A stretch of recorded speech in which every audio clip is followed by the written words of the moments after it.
back again.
Good morning, everybody.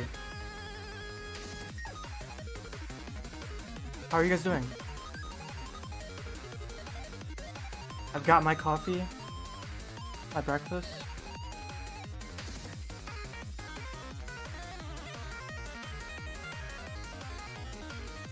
Let's hop into it.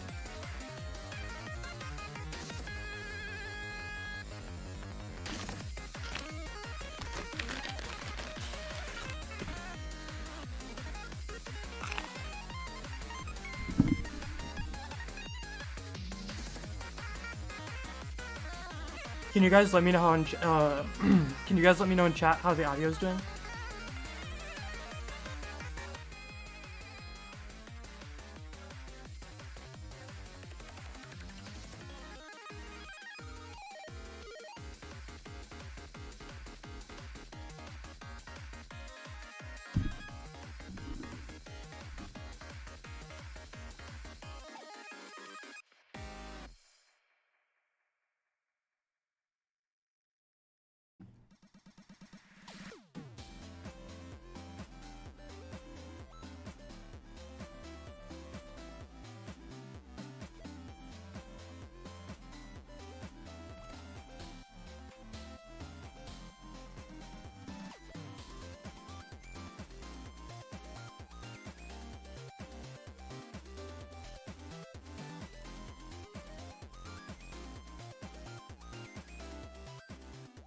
Audio's good? Alright, cool.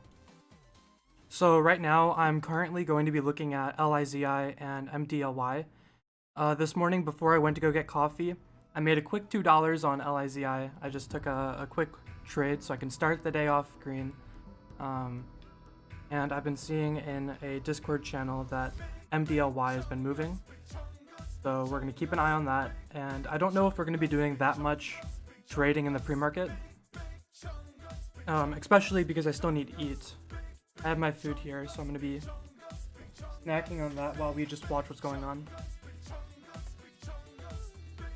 So the plan for today is I'm going to trade until I make $100, or at least that's the plan. And then after I've made $100, or if I don't, if people have questions in chat, I will stick around for a little bit and answer questions.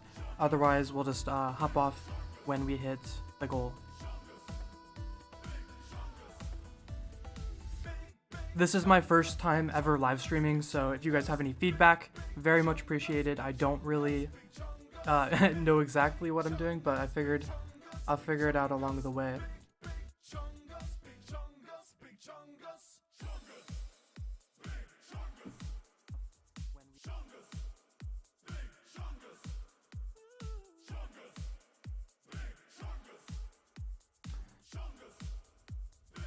Alrighty.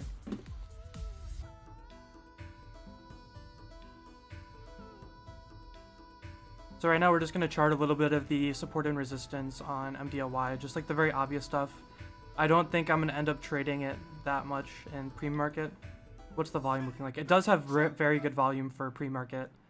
So maybe we will end up taking a couple trades. Not too sure. Hey David, so I don't know whether or not YouTube automatically uploads live streams. I'm pretty sure they do, and if in the case that they do, then it will be uploaded. But if it doesn't automatically upload it after I'm done streaming, I don't actually know how to ensure that it's uploaded. So let me actually Google that for you real quick. I'll research that.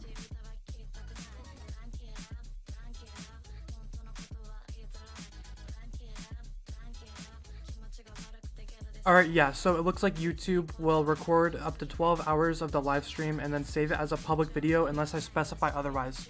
So this video will be, or I guess this live stream will be available after the fact on my channel.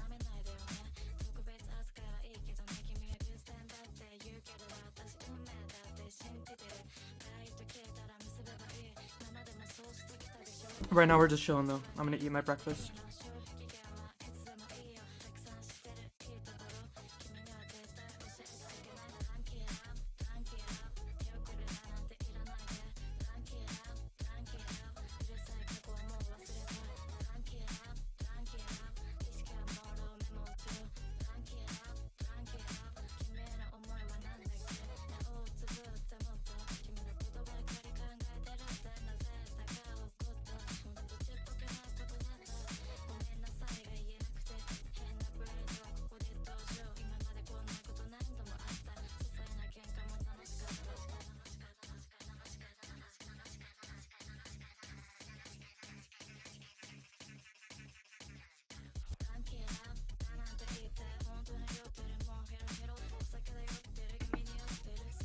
watching the 2-2 level. Watch as the ass gets the ass got eaten.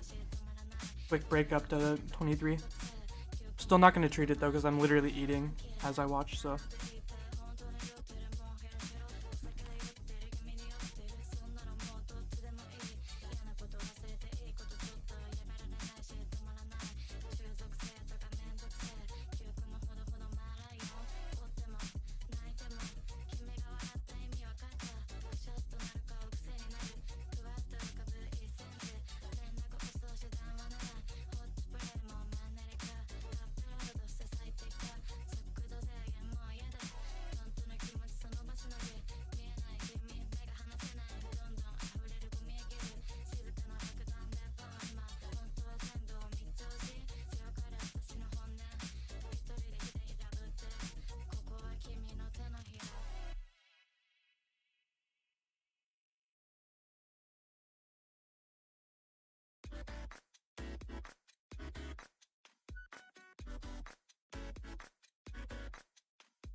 That's a nice breakout on MDLY, 10 cent.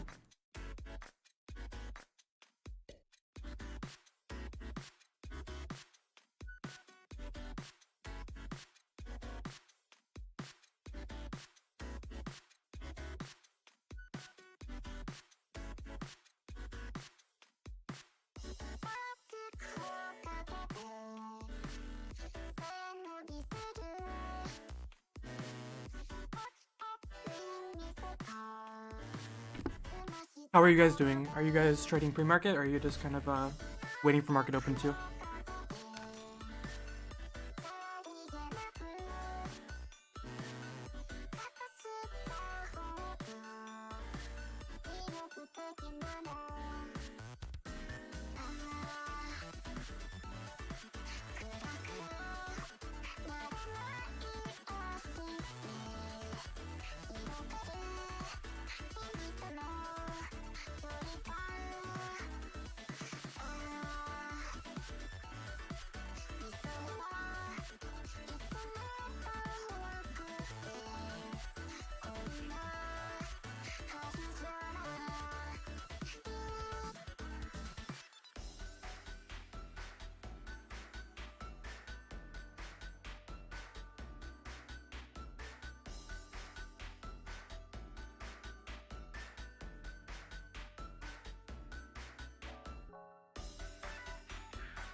So John, there's kind of two answers to how I find stocks to trade.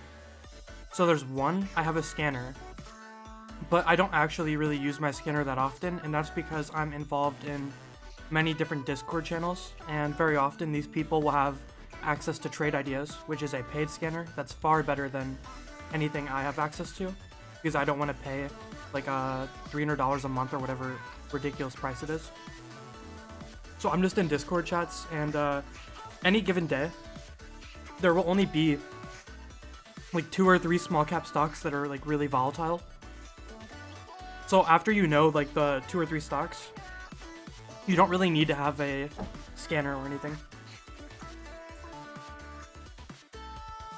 My recommendation would be to join a Discord of some sort that trades small cap stocks.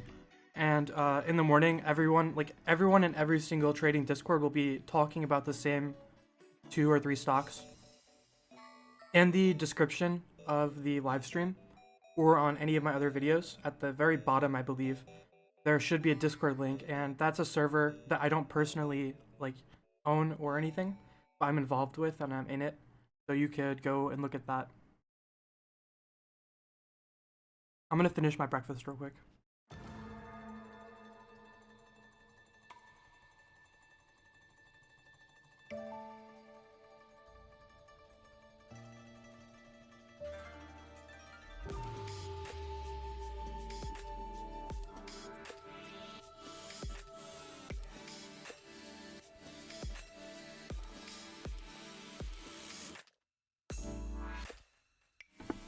I probably will not be touching JE today. It doesn't really look like something that I would trade. It looked like it scapped up, but only a little bit. It's trading low volume in the pre-market, and it ran last week. So there's going to be a lot of bag holders along this entire ramp up. So trading this it's going to have a very hard time climbing today. So it's not really something I'm interested in trading.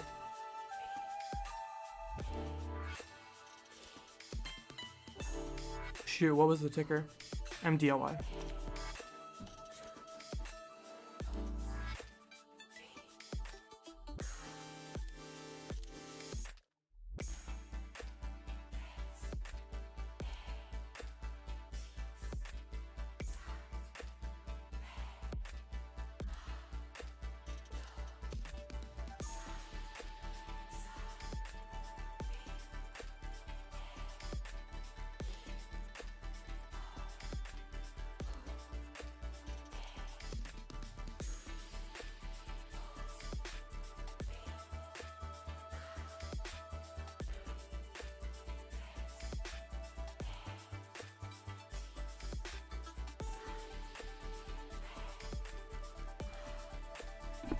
Alright, so I finished breakfast, and now we might look to take a couple trades in the pre-market, but generally I like to avoid trading the pre-market because it's too unpredictable sometimes. It can be very profitable, and I've had experiences being profitable in pre-market, but I do have one day that I remember where I traded the pre-market and it ended up being very not good, so I try to refrain from trading pre-market nowadays.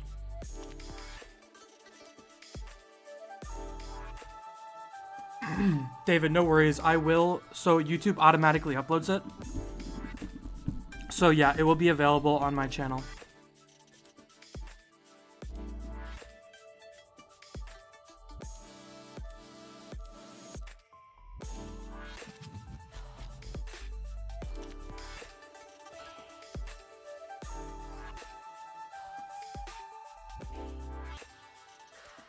So MDLY ended up setting a new high of day. That was a really clean breakout above 20. Ended up running for 14 cents on a $2 stock, which is pretty great.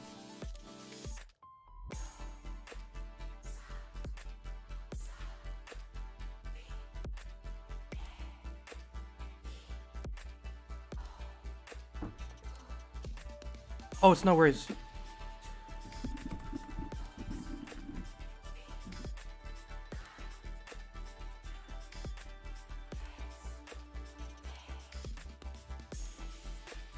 So we can see that LIZI fell below VWAP. This might actually just be a stock that fades throughout the day, but it's a little too early to call. Right now, the stock that is definitely looking the most appealing is for sure MDLY, and I think that most small cap traders will be having their eyes on it today. It is a little bit on the cheaper side, which I don't like trading stocks generally under $3. I think $3 is like as low as it gets where I still feel pretty comfortable, but you have to be adaptable and trade whatever the market gives that day.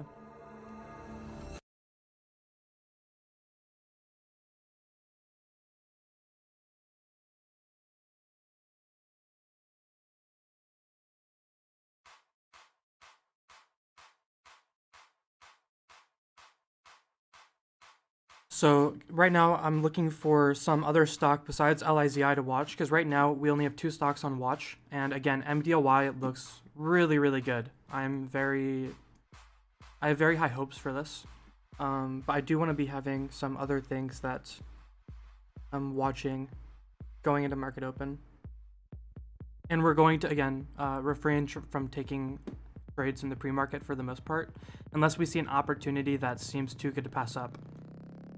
And the reason why is just because it's too unpredictable.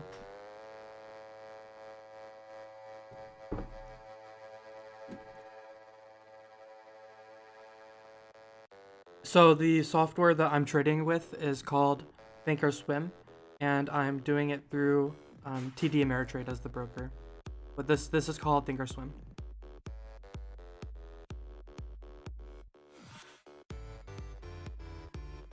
And for anybody that is interested in this setup, there's actually a video on my channel which is like 3 minutes long, and essentially it just gives you the download for the setup. And someone notified me in the comments that when you use the setup, it will ping you with alerts, and the reason why is because after market closed that day, when I uploaded the share link, I had traded using on demand to retrade the same day that I had like traded before. So don't worry about the alerts if you do decide to go ahead and use my setup.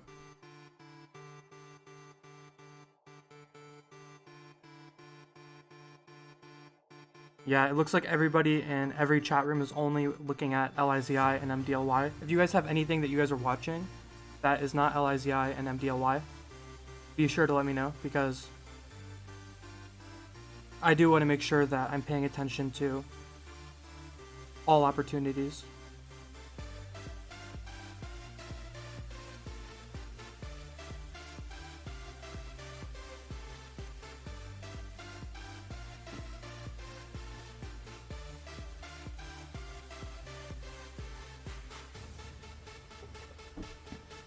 We might buy this flush if it goes lower.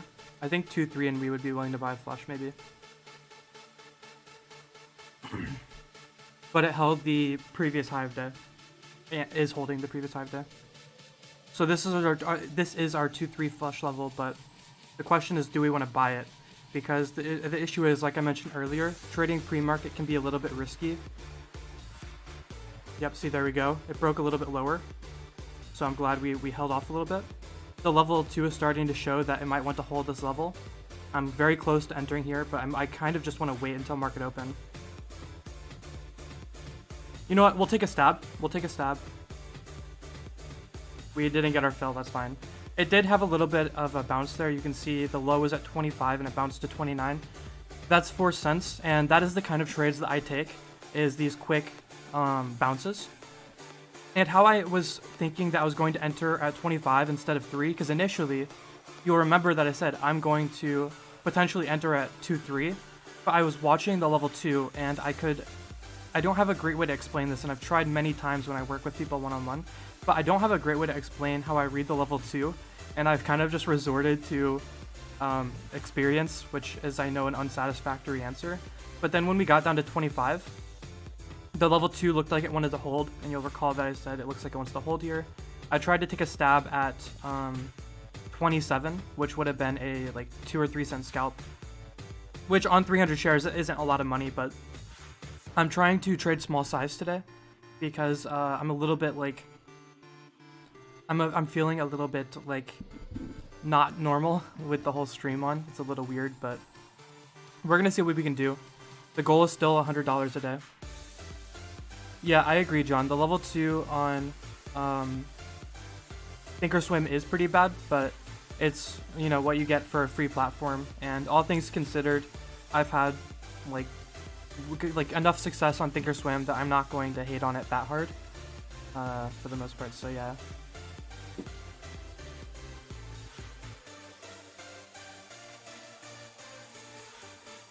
Yeah, so that was like a really good dip opportunity, and if you have watched the other videos, you know that my trading is predominantly buying red candles that are extreme moves, and this would be a perfect example of a dip opportunity that we would be buying, because it moved all the way from high of day all the way down to here, which is below the 90 MA on the 5 minute. Yeah, and if you're not familiar with my chart setup, the black line represents the 9 exponential moving average. The blue line represents the 20 exponential moving average, and then the pink line is the VWAP.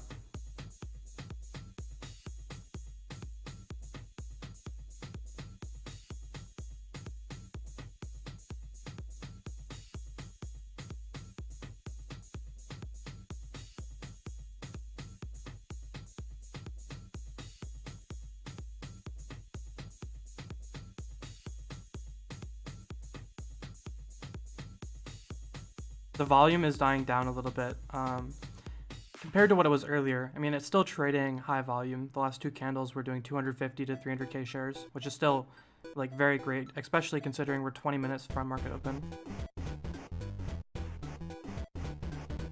So now we're looking, if we look at the the 1 minute chart, what you would see is like it created, like it pulled back, created a high, and now it's creating higher lows, right?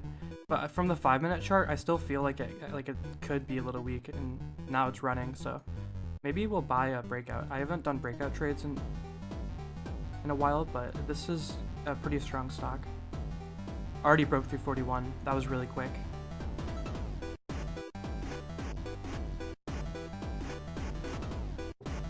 That could have been a micro pullback opportunity. There's the 3 types of pullbacks I trade, which is the extreme pullback, or like an intense move like what we saw here. This right here is like a micro pullback where it's looking strong and then it like pulls back like a very small amount in the same candle.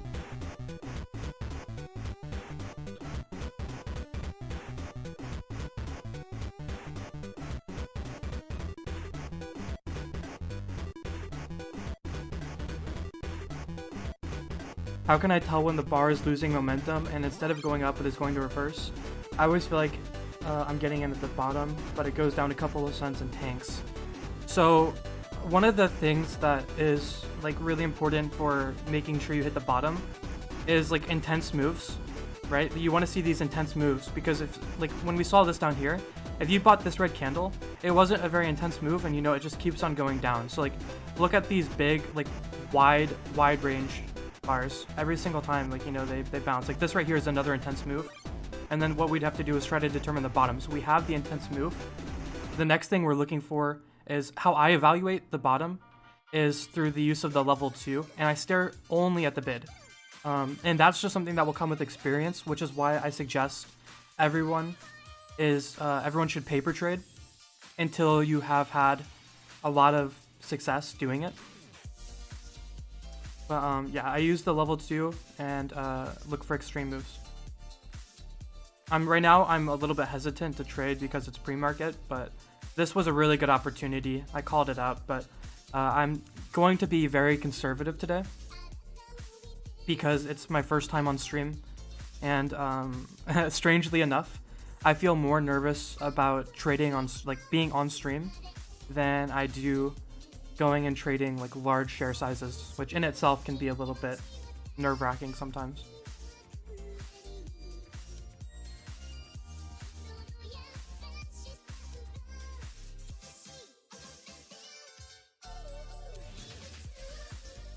Thanks, Jeffrey.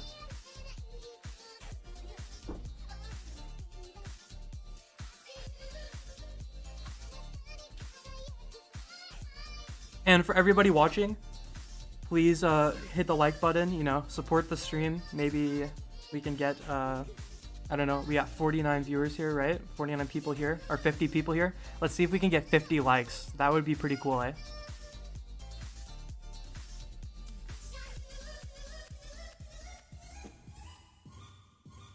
Another high of day. So MDLY is very strong, guys. Look at this on the 5 minute chart. Very, very consistent.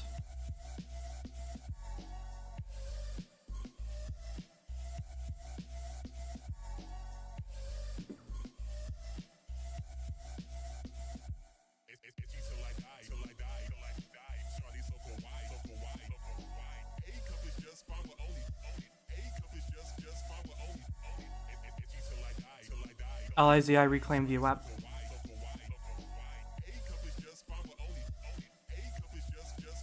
Wow, what a strong stock. We'll probably see a push to 50 now, eh? Yeah, there it is.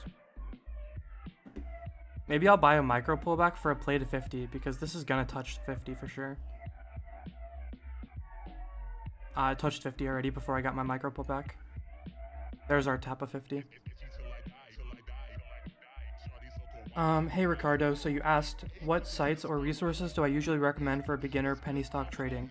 So the only thing I think you really need, so actually I'll just go over what I have on my screen right now. I have my laptop, which is what I'm trading on, and then I have a second monitor.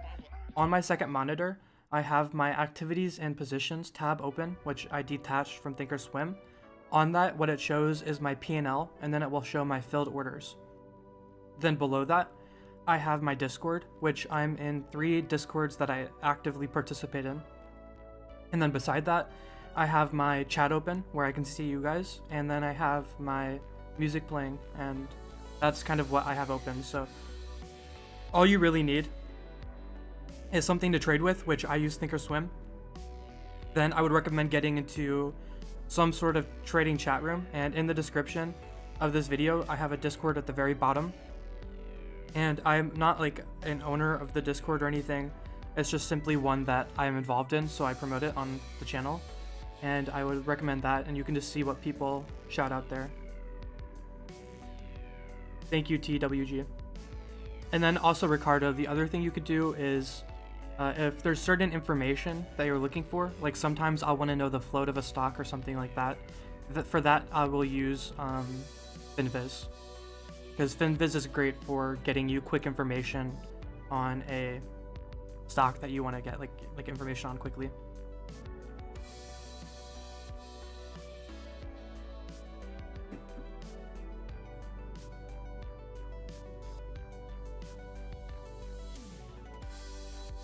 Thank you guys for the likes, by the way. We ended up getting up to 32 out of 53, so that's really, really great. I appreciate it, guys.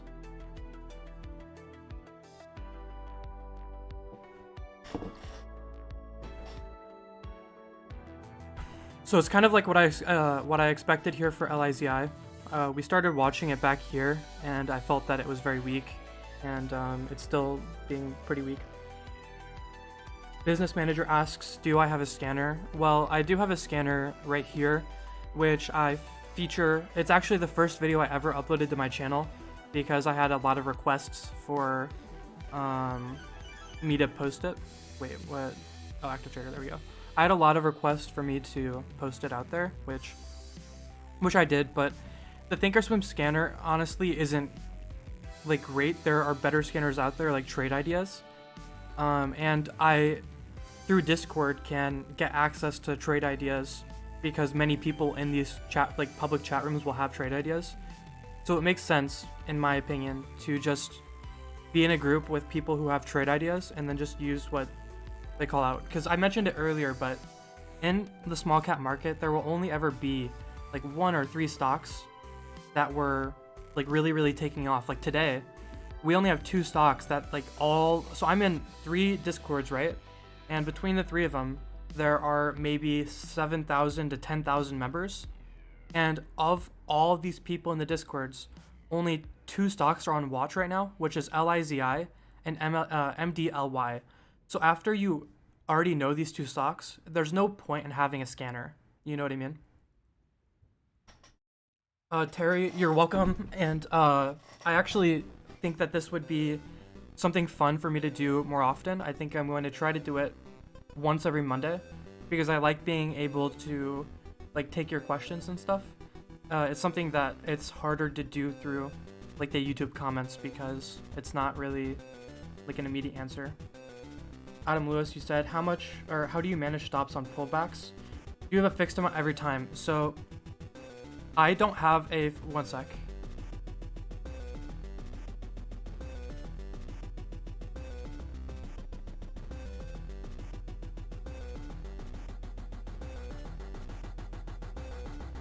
There was a massive bid on 2.4, and I was very interested to see if it held, and it actually did held there and jumped up 4 cents. So that's good to know. I wanted to see how this stock reacts to large bid sizes.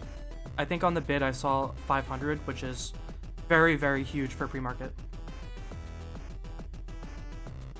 But anyways, you asked how I manage stops on a pullback, and do I have a fixed amount every time? I actually do not believe in fixed risk to reward ratios. And if you're on Reddit or actually just any sort of trading community ever, it's kind of been something that people will just kind of recite because they've heard it so much. That, oh, if you have a 2-to-1 risk to reward ratio, you can be profitable winning only 50% of the time. But I don't think it's realistic to have a set risk to reward ratio every single trade, because the variables for each trade are so different. So how my trades will normally operate is, if I'm wrong, if I buy in a pullback, I get out very, very quickly, right? Let's say I bought this pullback here at 2.4 and it fell down to 2.38, I would probably be getting out unless pullback. It did come up, but I would not be holding anymore. I would have sold out already. And if you've seen my live day trading videos, you'll see that I sell out like almost immediately. One of the people in the video that I made about reviewing the beginner's strategy, he actually went and reviewed some of my trades because he wanted to try to learn from it. And what he realized is that I almost like instinctively through muscle memory will join the bid and then immediately after I'm getting filled, join the ask because of how quickly the bounce from the pullback happens. So I pretty much, my trades will always last like 1 to 10 seconds, whether I'm right or wrong. And then TWG asks, if you are, or how much am I risking if my goal is $100 per day? So last week, for example, I hit $100 4 out of 5 days, and one of the days I fell short by only hitting $33 for the day. And to make that money, I was trading $1,000 to $3,000 position sizes. And how much would I risk? Well, I can say so I can tell you that on Friday last week, I was actually down $88 at one point while still finishing the day up 105. So, and I've had days before where I've actually lost $200 in a day before, whereas most of my winners are only $100 to $150. So I don't really have a fixed amount of money that I'm risking to make $100 a day. It's more so how I feel. I guess I don't believe in just having all these fixed numbers because I trust myself for the most part to trade responsibly. And sometimes that is a mistake because I don't always trade responsibly, but I do trade responsibly enough to be consistently profitable. But so how I would do it is if there is still volume, then there's potential to make money. And if there's potential to make money, if I'm still feeling good, if I don't feel like my mental is bad, I'll keep trading. And I do think that I have a pretty weak mental when it comes to trading. If I lose 3 or 4 consecutive trades, I start like beating myself up a little bit because I know that I'm better than that. And it's just like super unsatisfying to lose, right? Nobody likes losing, which is also why I like my strategy so much. I can consistently like do 70-80% win rate days. I kind of got lost in thought because I'm talking to myself and it's a little bit difficult to keep going. One sec, I'm watching this. It's hard for me to focus on trading too because I'm looking at chat and trying to talk. So I'm really interested about how this will affect my trading. We'll have to see. I'm gonna keep low expectations for myself today. Maybe I'll be satisfied if I can just be green. That'll be my goal. But no, I'm still gonna go for $100 so I can get myself some Chipotle. A further question: on an average winning day where you clear $100, how many trades will you place / tickets total in and out? So this has actually changed for me over the months. A couple months ago, there were days where I would have traded like a lot to get to $100. Say, maybe 60 to 100 trades to hit that point. And I was trading like really small size back then. Like it wasn't unordinary for me to trade like $600 positions back then to hit $100. But nowadays, I'm just gonna go off last week because it's most fresh. On Monday, I took 17 trades to hit $100. Tuesday, I took 9 trades to hit $100. Wednesday, I did not hit $100. Thursday, I think it took me probably like 20 something trades. And then Friday was probably something similar, like 20 something trades. It really just depends on the day, but I think most days it's around 30 or less. So Aaron, you asked, how long do you think it will take me to hit $100? So it really depends. Today I'm not feeling, it's bad to say, but I don't feel too confident because I can already tell I'm not focused on trading that much, which is probably not too good, but maybe once market opens, I'll start getting in the zone. But I think that it will probably take me about an hour, maybe an hour and a half. How small you trade back then, John asks, and I think the lowest I ever traded, so the first month of me being in my live account, I was trading, I think like $300 to $500 a position. I was trading very small, and it was because I was still getting comfortable, because I had paper traded for many months before hopping into a live account. I've heard common terms of trading for the...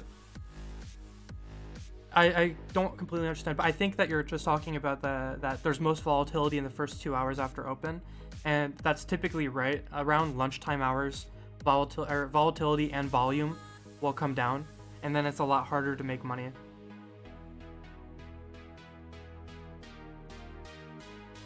So Kyle is super new to this, and so far he's only used Robinhood for the intended purpose of losing money. So I'm learning as much as I can, and your channel is a huge help. Thank you. I appreciate it, man. And I think everybody goes through that at some point where they feel like the only purpose of trading is to lose money. But if you stick with it, maybe you can get there. Not everyone will get there, and that's something that I do advocate for. I don't like to say that everybody will get there. Like hell, I mean, I could stop being profitable too. It could just happen overnight, right?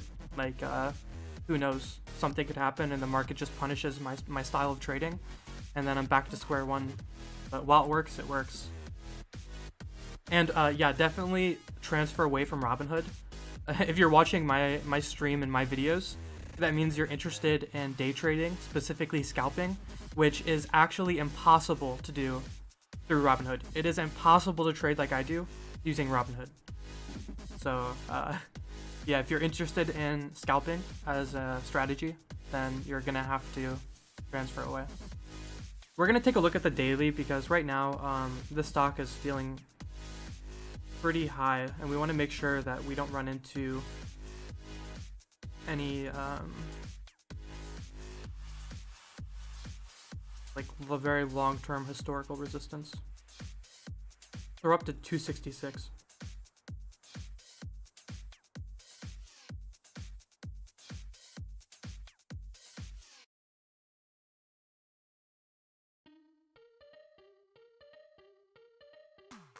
Alright, we got what we needed from that time frame. We'll go back to the 5-minute. Set this up. I hate the chart sometimes on TOS. Maybe I just navigate it messily. Oops. I see in my peripherals chat's moving. I'll look at that in a second after I have this all set up. We're going to change the TIF to day again because we had it on extended hours. So,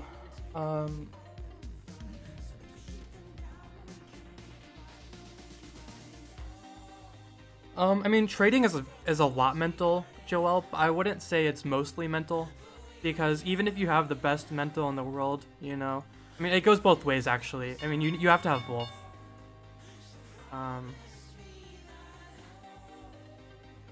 Wow, this is going to halt, maybe. Very, very strong. Wow. Meanwhile, yeah, LSEI is still garbage.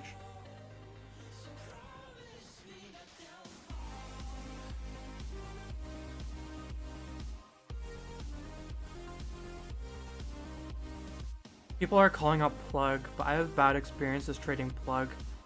It's a stock that I traded I think I traded it 2 weeks ago.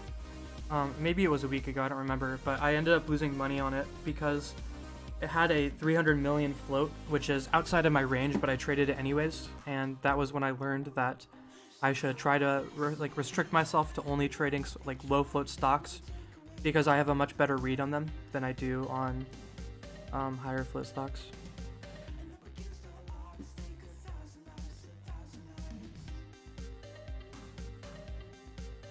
Wow, look at that, guys. This right here is like over a 10-cent move really, really quickly. Crazy. We're gonna be careful because I don't want to lose money on the first trade, because that would really tilt me. One of the things that I have to play around with my trading is my mental, because like Joel said, it is really important. And as long as my mental's still there, I can make money. So as long as I have if my first 5 trades are winners, my day is gonna be a great day. If my first 5 trades are losers, it's gonna be a rough day. So I try to be very selective on my first trades, so that I get a little bit of a cushion on the day.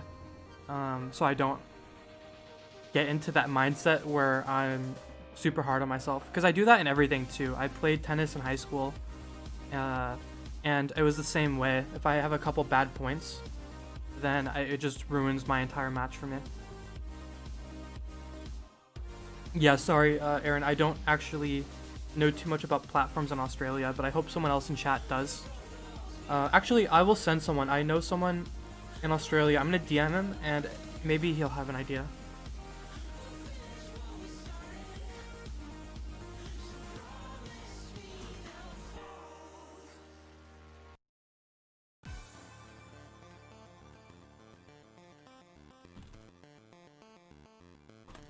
I DM'd the person I know from Australia, and maybe he'll have an answer. I'm not too certain, but we'll see if he comes and stops in and has an answer.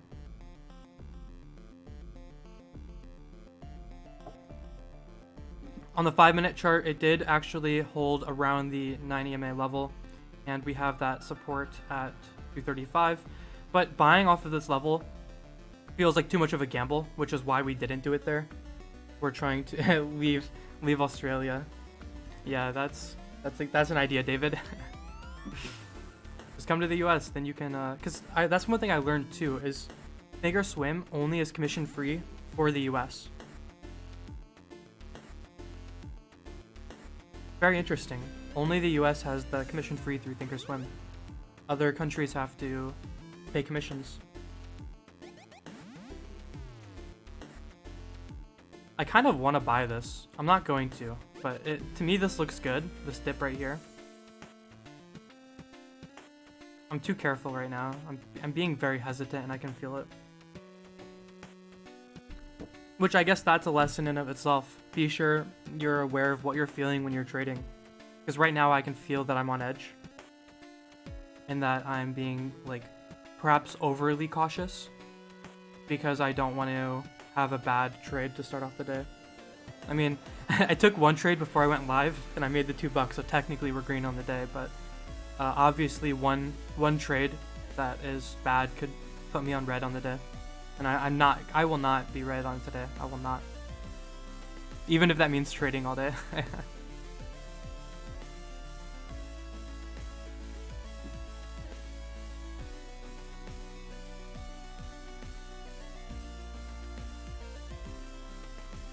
Someone is calling out HUSN.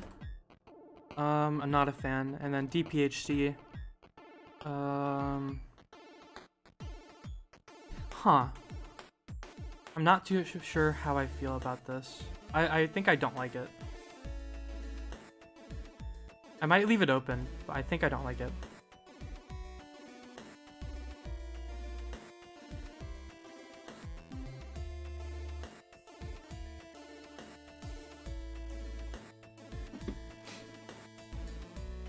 So it looks like we have a halt on MDLY. When did that?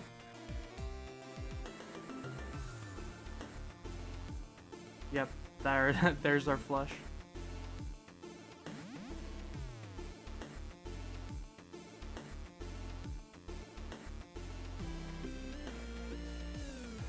I'm curious, what would that be? Ah, it's not even anything.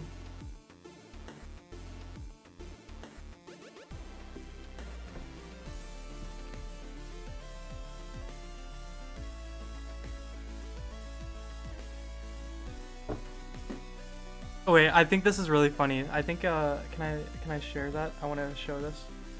I want to show you guys. This is really funny. Can you guys see this on stream? Let me pull up the stream so I can see if you can see this.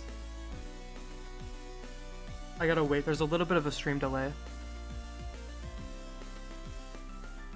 I'm gonna wait until I know for certain. Yeah, you can see. So look, Thanos said decent support here on MDLY. It's because it's halted. It's because it's halted. He said that at 35, right? Yeah, that was after it was already halted. He said decent support. That's funny. I hope that he realizes that it was halted.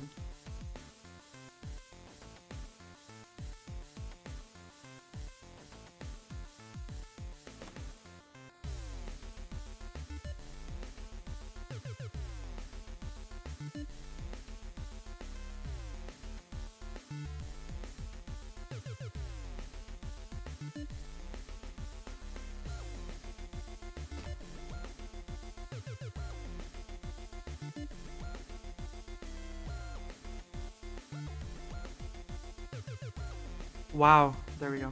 That's a move. Let's see. So maybe we'll just do like 200 shares. I want to start small. This is only an $800 position, but I really want to take things slow.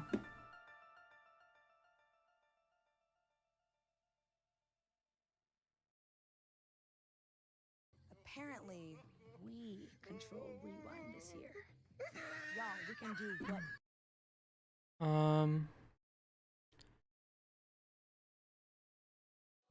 Damn.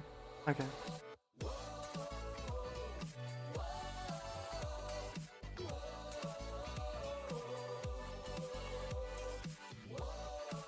Alrighty, let's get going.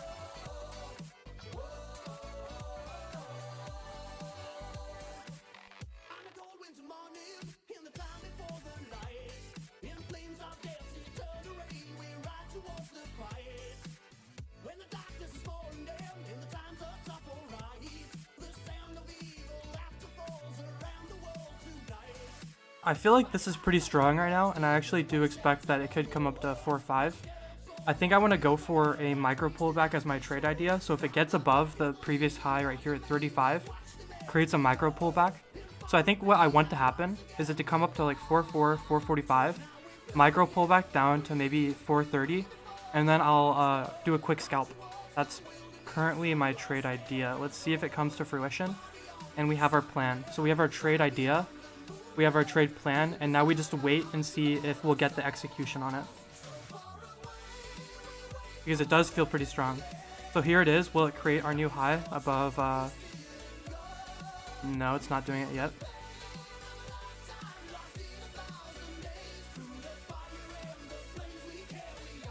And that's how I personally like teach making trades, is you form an idea of what you expect to happen. You create a plan about how you'll act on it if it does happen. And then the last thing to do is just simply execute if your plan or if your idea comes to fruition.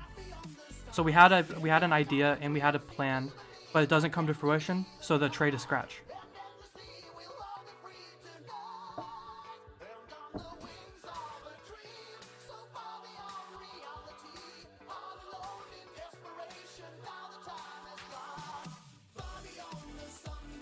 But yeah, trade idea, your trade plan, and then your trade execution.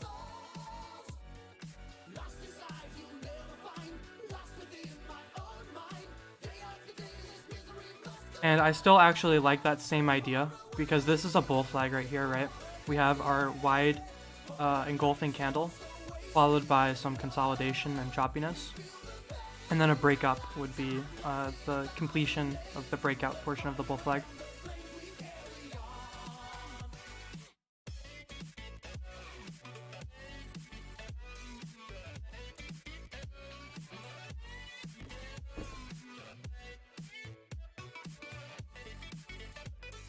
But this could also very easily flush. And if it does flush, would we like to trade it? And if we do want to trade it, at what point would we want to buy it? And that's what I'm going to look for. If it flushes, where might we be interested in buying? Not flushing right now. We'll wait a little bit longer, but if it does, is there a good level to buy off of? I'm looking around and I don't see an obvious level.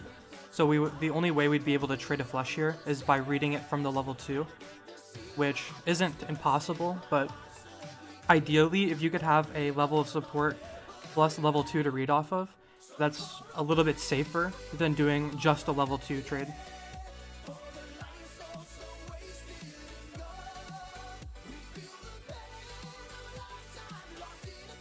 But right now, we're still in a period, so I mean, obviously, only 2 things can happen, right? It can break out and complete the bull flag, or it can flush, right?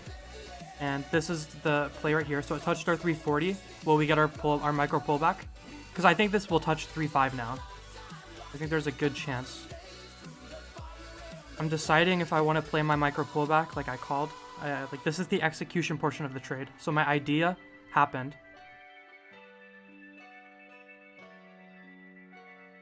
Man, this is rough because this is literally happening just as I called it. But I'm not trading it. And the reason why is because it didn't feel 100%. That's another micro pullback.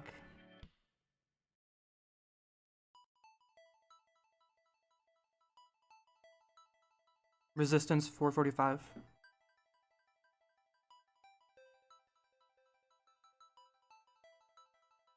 That was a good opportunity to do a extreme pullback.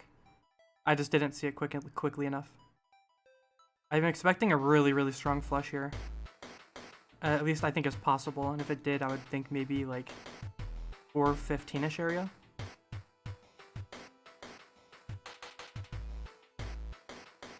Watching the bid, just watching and waiting for a very intense move.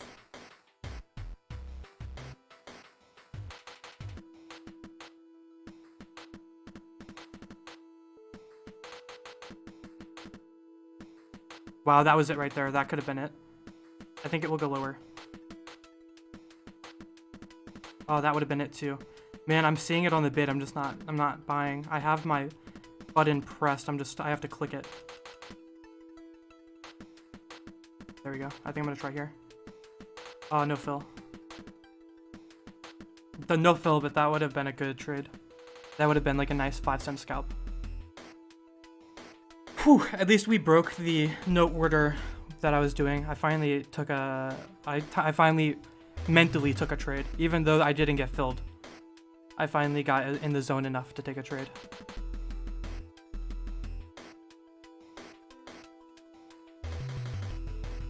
Man, that would have been a really nice one.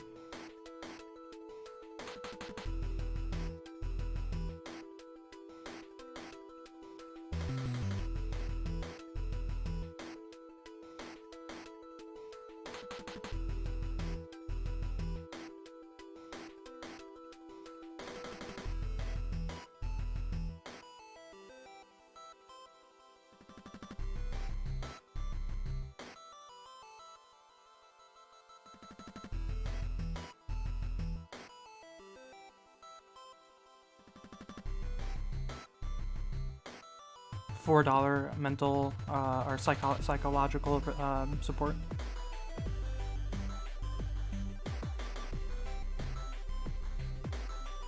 Low 402.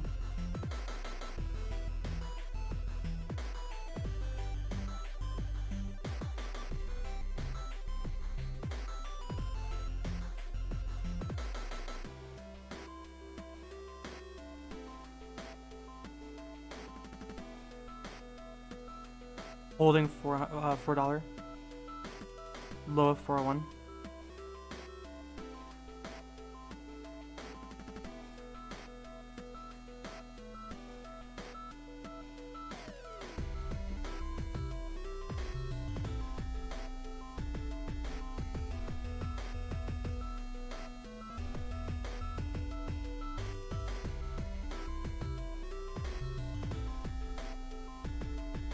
Looks like it wants to break $4.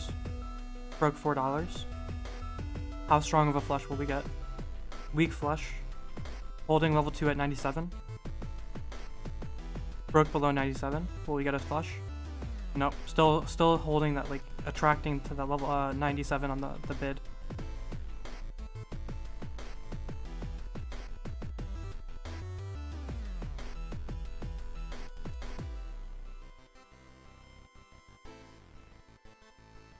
Probably we'll see a bounce here, maybe 410. Yep.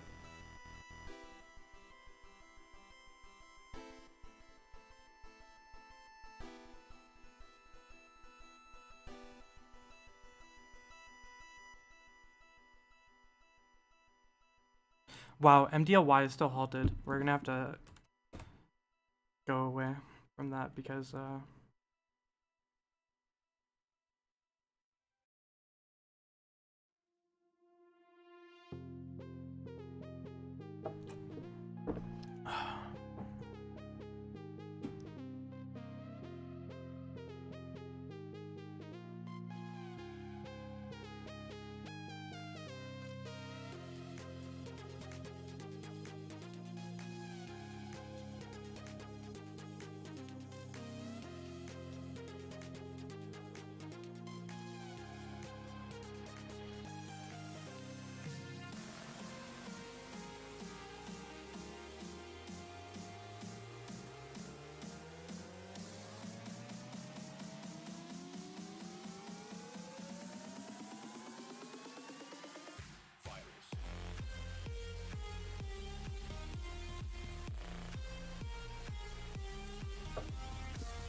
Come on. Damn it.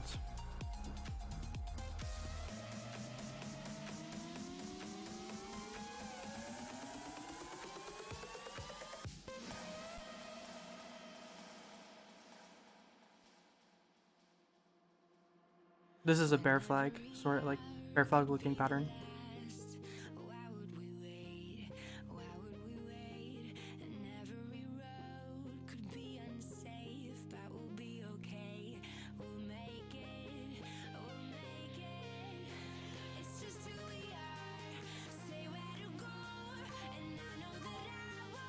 Quick $7. That's a very, very quick micro pullback scalp.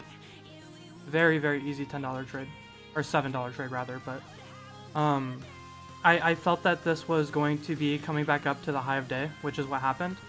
And I saw a micro pullback, I joined the bid, and I quickly took profit. And this goes back to the question which I got earlier, which was how do I determine my like risk to reward or whatever? And that my answer is I get out like immediately. I just take my share and leave, because obviously if I held that, I would have been up like $60 or something, but instead I'm only up $7. And yes, that could feel sucky, but I feel absolutely no regret at all, or like I don't feel like I missed out, because taking my profit as quick as I did there is the only reason why I'm as consistently green as I am. I would not be consistently green if I held longer trades, I think. That's just what I believe. And Aaron, I see in chat, it's 1 a.m. Thank you for tuning into this stream, and I appreciate the support, man. Have a good night.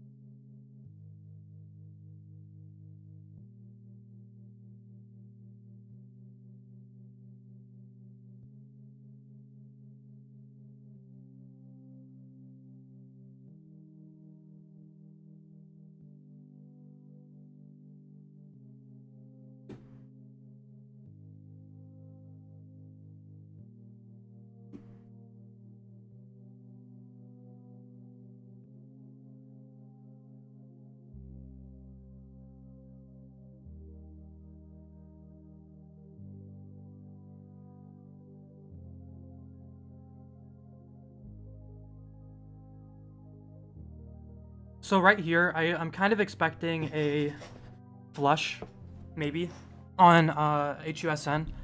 And depending on what it looks like, I might be interested in buying a flush for another like quick 500 millisecond scalp.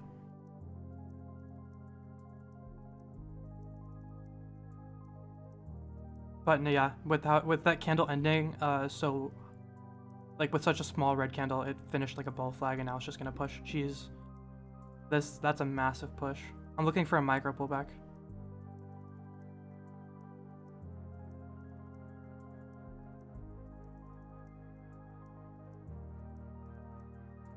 I'd like a larger micro pullback. That micro pullback was an opportunity to buy, but I think that the micro pullback was too small. I would have liked it to see it come down to 0.87, and at that point I would have been interested in buying a micro pullback, but it didn't pull back quite enough. Wow, this is an extreme move. This is a $100 move with the 1,000 shares, which is a $950 a $950 position that would have been a $100 move. That's an insane trade, guys. Like a ridiculous move is what I'm getting at. A very, very intense move to the upside. So we'll likely see some pullback here. If it keeps running up like that, that would just be mind-blowing. I kind of want to buy that. I'm very close to, but I'm not going to, just because there's so much downside on the trade. But yeah, like that right there, it was like an opportunity to like scalp another like 12 or something dollars. I'm just reading the level 2 right now, trying to get a feel for where the stock wants to go.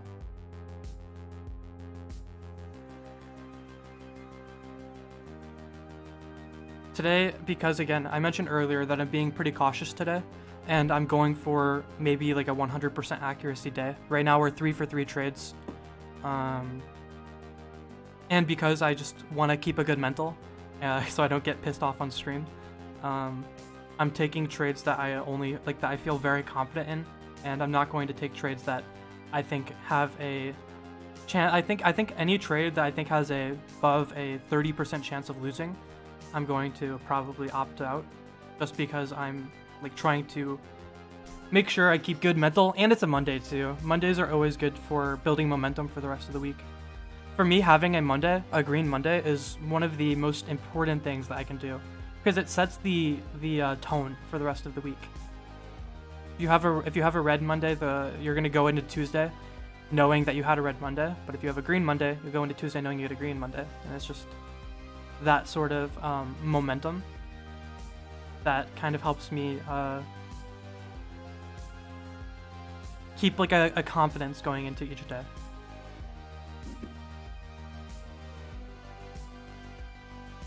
Wow, guys, this is ridiculous. It's now a $1 stock. Crazy moves, ridiculous. I hope you guys are trading this and making some money, because I've only made $7 on it, and this is a huge move, like all the way from 7.2 to $1, right? That's a big move, guys. Like 30%, over 30%.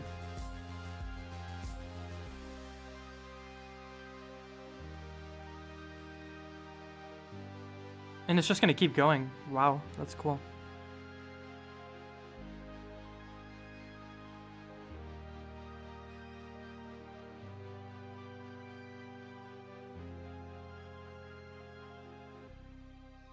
I mean, even that right there, this right here is a $40 pullback with 1,000 shares.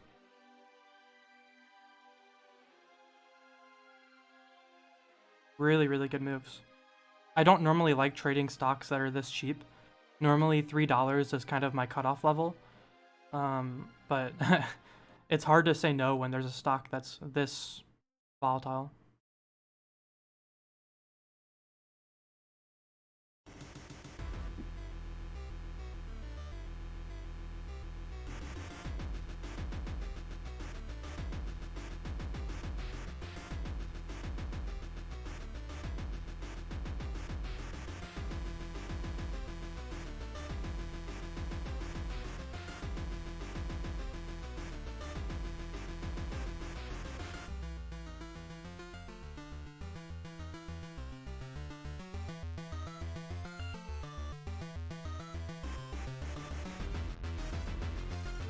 Oops.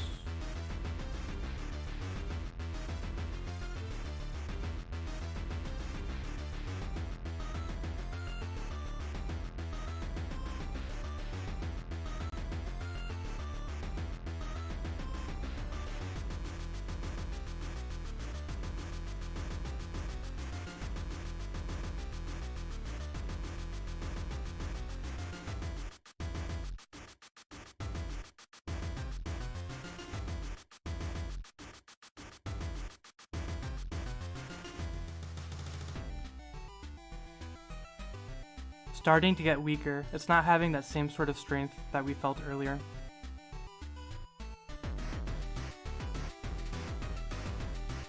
Yeah, no kidding, Kyle. Like, I can feel my heart rate, man. It's like I'm not even trading large size.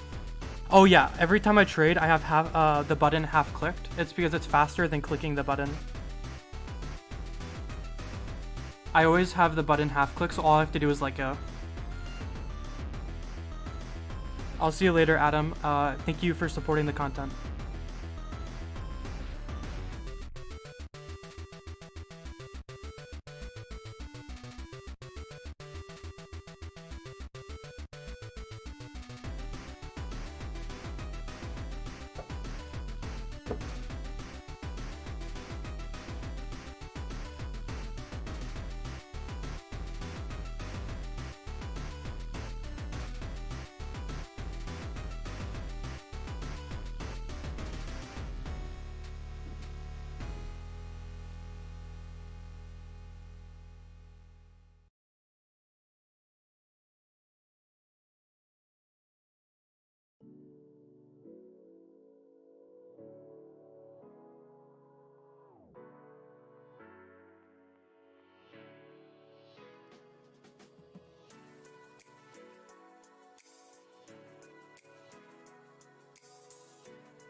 holding up too well, man. It should be flushing more. But it's holding really well. I don't understand. I mean, I do understand. It's just like, why? It's a very, very strong stock. I mean, that's what there is to it. And it's kind of just insane. Especially with how long it kind of like, it consolidated here for a couple of minutes. I really would have expected a little bit of a larger flush, but what in my head I didn't really speak it out. But what I was looking to buy off of is 8.6 is where I was looking at.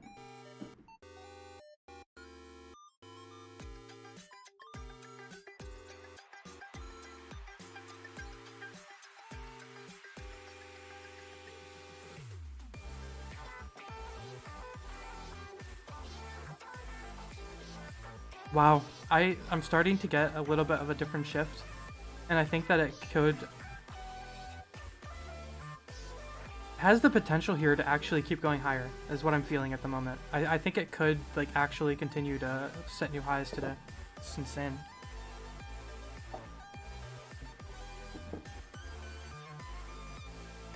Because right here, even though the chart doesn't look it, I still feel like it's strong. I'm like, the level 2 feels strong to me, and I wouldn't be surprised to see this candle come up to like at least 9.6. Meanwhile, LIZI is just literally trading this range. It's kind of annoying, but man, MDLY still halted. It must have been halted on like a company releasing news or something. That's disappointing too, because that was the top candidate for today. And it's just gone now. We don't even get to trade it, because that was literally what we were anticipating to be the hot stock for the day.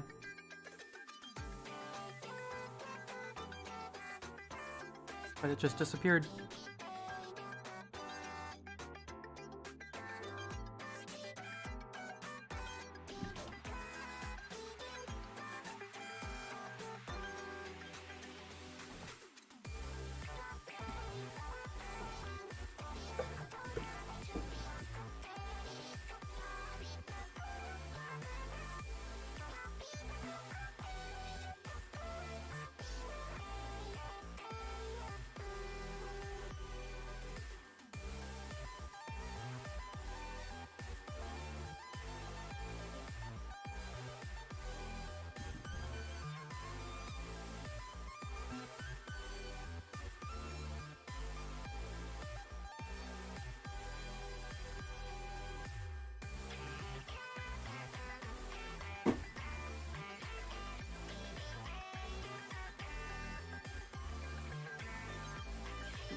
I see someone talking about Mara, which is actually a stock that I've traded in the past, and I actually really, really like trading.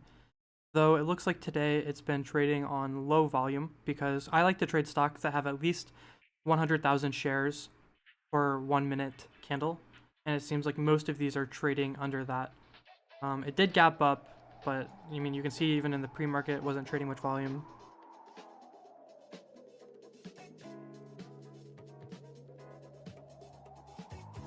Overall, the day hasn't been too amazing. We're only up like $10. And it's been 30 minutes, so that's kind of disappointing. But hopefully we'll see something that I'll be more comfortable trading. In the meantime, though, I'm just exercising a lot of caution, because I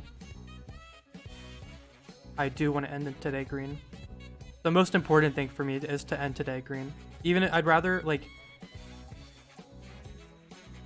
only make $30 today and trade like 10 trades than take 50 trades and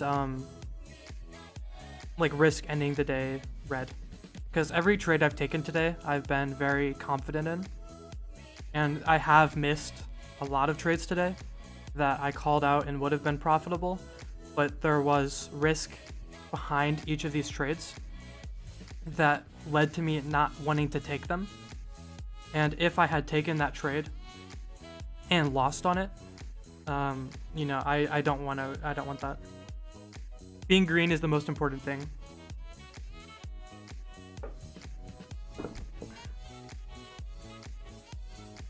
Making money is good, but losing money sucks way more than making money feels good. You want to protect your hard-earned cash, right? Yeah, I definitely live by that. Like, whenever I'm trading, it's more about what you had to lose than what you have to gain.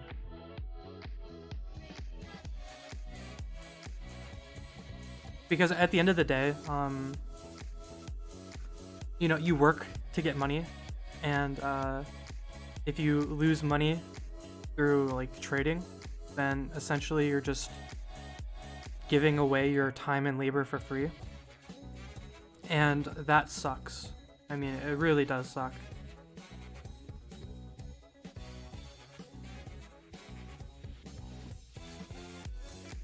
I mean, and after all, you know, there's always tomorrow.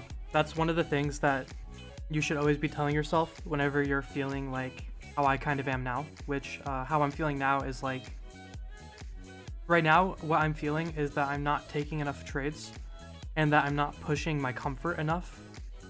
And if I am pushing my like comfort more, I could have made more money. But at the same time, I mean, there's always tomorrow and there's always better opportunities out there. So if you don't like the opportunities that you see enough, don't fret over it too much, because losing money is way worse. I think they actually did like a study before. They did a study, so it was really interesting, and I'll try to like relay the study as best as I can. So these people went out onto the street and approached random subjects and asked them if they would be willing to bet $10 on the result of a coin flip, and the winner would get the other person's $10. And overwhelmingly, everyone was saying no, right? Like almost, like, I think it was a very high percentage, like probably over 90%. I don't remember the exact number, but it was a very overwhelming majority said no. And the reason why they would say that is because losing money hurts more than making money feels good. And then the next thing they did is they said, okay, so now what we'll do is we'll increase your odds of winning. I think what they said is, or not increase your odds of winning. I think what they did is they said, okay, if you win, you'll get $20, and if I win, I get $10 from you, right? So now that there's a 2-to-1 like win to reward ratio, and again, overwhelmingly, people still said no. And then I think that they went up to even like a 5-to-1, where they said if you win, you get $50, but if you lose $10. And people still said no, like overwhelmingly. And again, it just reinforces the idea that losing money hurts us way more than making money feels good.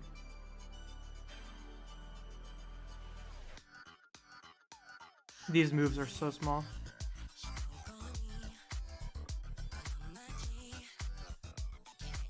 Lizzie back running. Alright, I'll take a look at it. Oh wow, good call, thank you. Wow. That's a good run.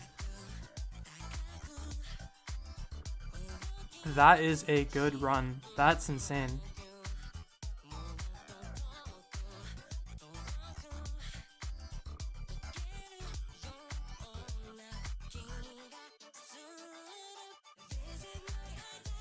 Watching the bid on the level 2.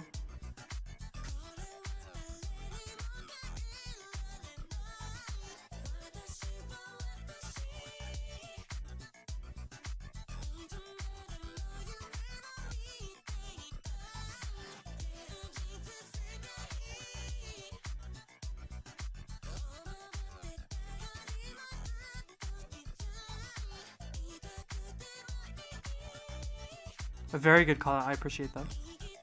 Hey, there you go. See, that's another like really cool thing about live streaming. Oh wow, that right there would have been a great move. That right there was a perfect example of an extreme pullback. It fell all the way down to 4-3, and again, it was just me not reacting quick enough. But that right there, that would have been an amazing trade. I would have been very happy with that one. Just very quick though. Very difficult to react to that. Holding 4-7 with pretty good. What is this level? This is 4-5, okay.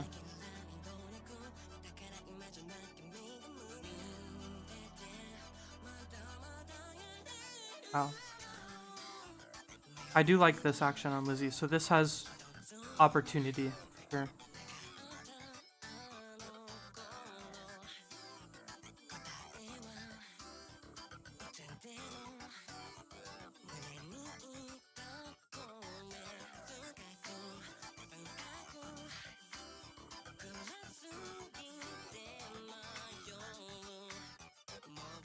I think we'll at least see it come down to 4-3.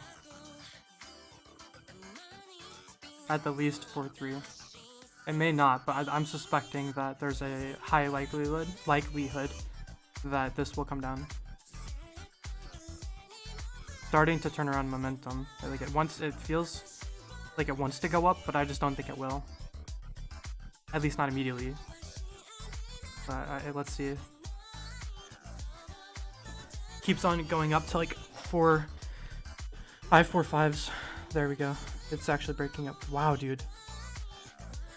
Look at that. That's like a 15-cent move, and then just it completely erases the entire thing. Very impressive.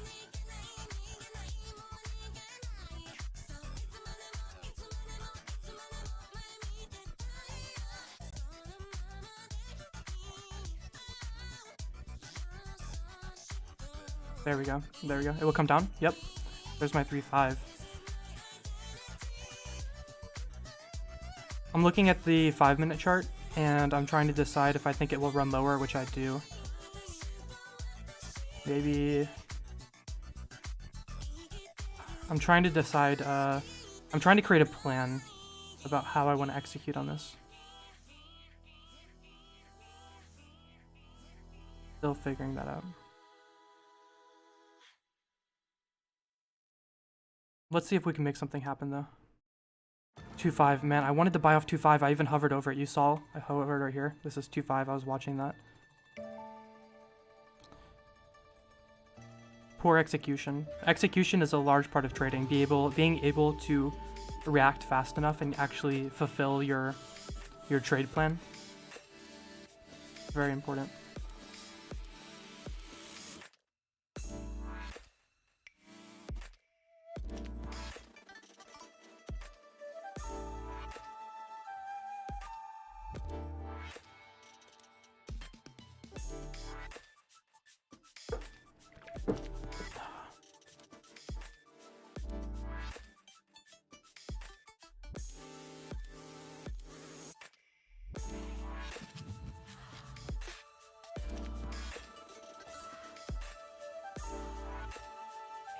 I think we're gonna see a little bit of profit taking from shorts.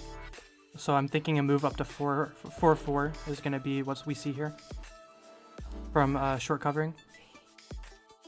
Man, I'm literally gonna watch what I just called happen, but yeah, that's fine. Business manager asks, how much time are you watching the level 2 versus the chart? Well, actually, I'm watching the chat mostly, but no, I'm kidding.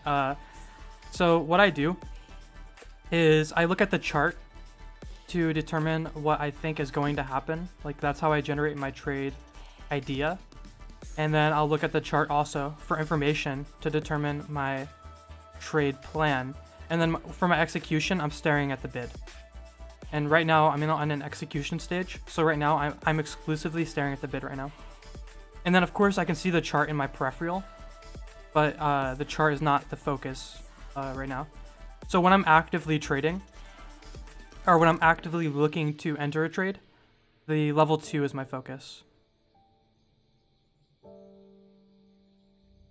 Man, dude, I'm watching so much opportunities. It is a bit frustrating, I won't lie. I'm definitely feeling frustration right now. frustration in that I've only made $10, but how I manage the frustration I feel when I trade is by just telling myself that there is always tomorrow.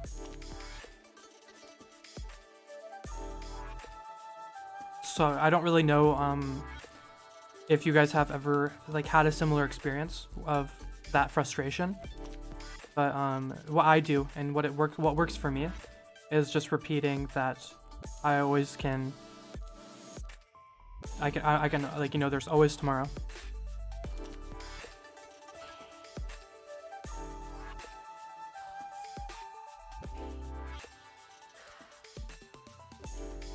And I mean, there's always today too, don't get me wrong. I still have more time today, but if I don't make anything happen today, oh god, I wanted to trade that and then I accidentally clicked on the thing.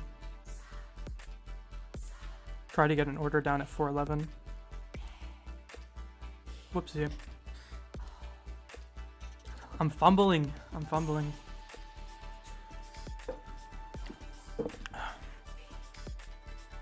The good thing though is that I am calm even though I'm live streaming, which is pretty cool because I was a bit worried about how calm I would be while I'm live streaming because it is a little bit it's daunting knowing that people can watch you succeed or fail, and even though I'm green on the day, I still feel like I'm failing because I have higher expectations for myself, and whenever I don't meet my own expectations, it's like frustrating, and that's where the frustration comes from.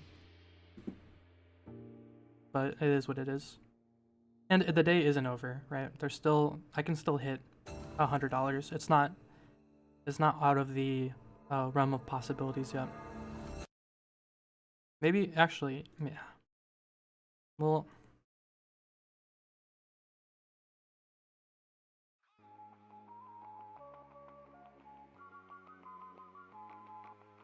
AESC.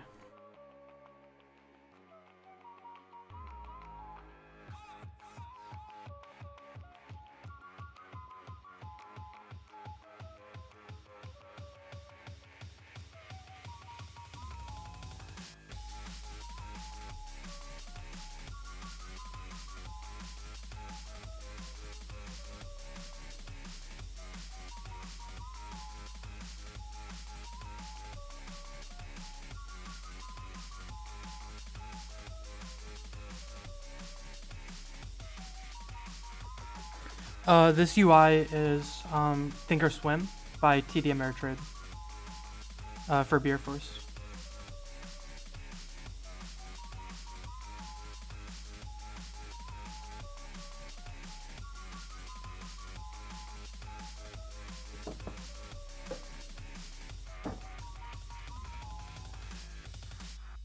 And if you decide to install Thinkorswim, what you can do is go to my channel page, and I have a video titled The Best Thinkorswim Setup, and in the description of that video is a link that will automatically set up my layout for you. And I've been notified in the comments of that video that you get like ding ding ding ding, and it's from the fact that I did on demand, which is like trading past data, and but it's not like anything is happening to your chart. I just wanted to let you guys know that that is what the ding ding ding thing is for, like the notifications.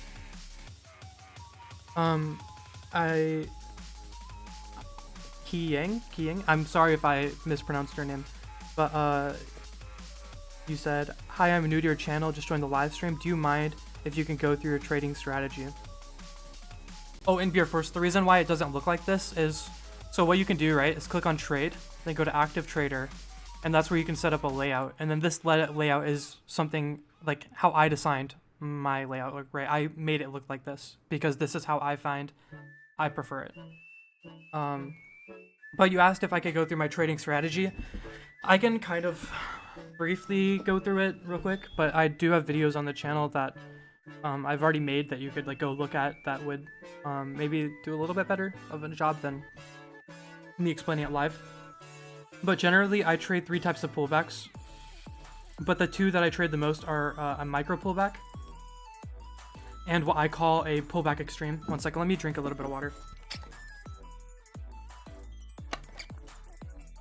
So a micro pullback, I would typically trade on a green candle, and it's when there's like these very extreme moves. And then whenever it has like a brief retracement,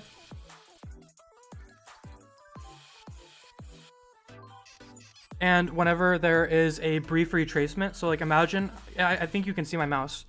So we see this green candle, right?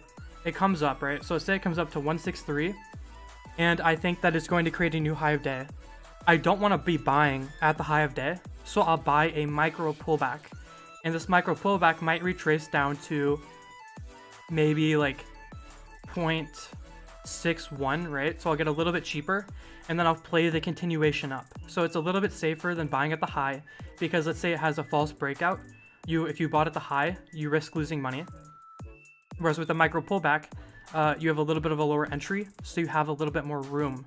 And the other pullback that I trade, which is actually what you just saw me trade, I don't know if you guys were quite paying attention about it, because I wasn't speaking about it because I was quiet. And it's a pullback extreme. So I saw an extreme pullback, right? And that is the first thing I need to see, is that and this is all very quick, by the way. All my trades happen in like 1 to 10 seconds. And we saw a very intense move, which is a wide range candle. And I always buy the red candles for this type of trade. And then how I determine my entry is I will look at information from the chart as an idea or a range about where I'm willing to enter. So here we could say that it was the VWAP, right, which is at 0.52. And if we pull up my time and sales, or not my time and sales, rather the activity positions, sorry, I got in at 151, so that's 1 cent below VWAP. And then I sold like again just 1 cent higher, which is how most of my trades actually work. Most of my trades I will be scalping 1 to 10 cents per share. So obviously whenever I only traded $500 on this trade right here, right? So I made $5 on a $500 position. That's a 1% return, which a 1% return is actually good, right? Because if you annualized 1%, like let's just say I only took one trade a day, that was 1%.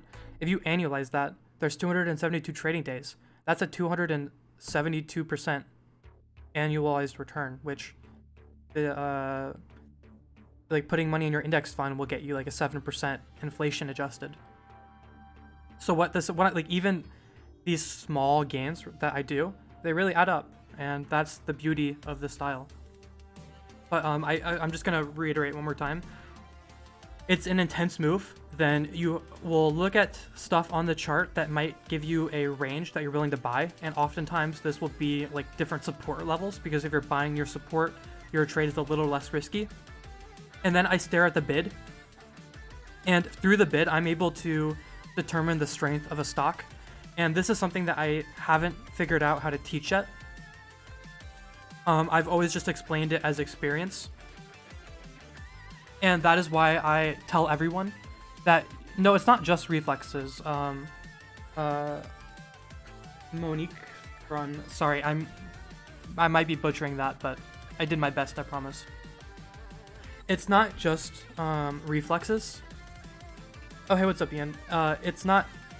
It is not just reflexes. Me being able to like read the level 2 is something that just comes from experience, which is why I'm an advocate for everybody to be trading in a simulator or paper trading for as long as they need to before trying my strategy live. And I mean, I guess oh, I didn't see that. Oh, my bad. I didn't read that comment. I was still answering the other question about my trading strategy. So for do you have auto trade setup for certain prices when micro trading, or is it just reflexes? Yeah, Ian is correct in that it's just reflexes. Hudson on the move. I think that was HUSN, yeah? Yeah, it was HUSN. Let's see what we can do here.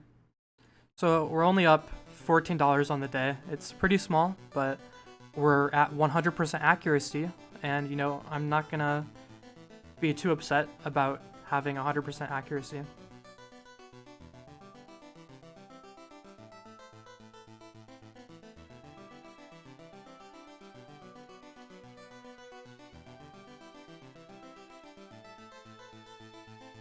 Yep, time in the cockpit is key. I traded the strategy for a long time. Well, I guess it wasn't. It's a long time relative to a 20-year-old because I'm 20, but I'm sure the amount of time I've been trading isn't actually considered that long. So yeah, I've been trading under a year. It's getting close to a year, but it's not quite a year yet. Thank you. Thank you, Carhartt, for tuning into the stream. I appreciate the support, and I plan tentatively to stream next Monday, and I hope to see you there.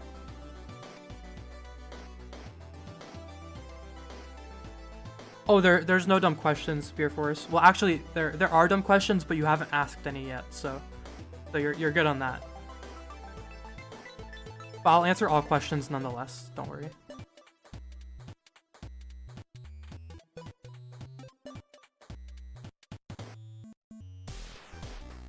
Go get him, champ. Yeah, I'll get him. I'm not gonna lose money today. I'm not gonna knock on wood. Knock on wood. I don't wanna jinx myself, but I don't wanna lose any money.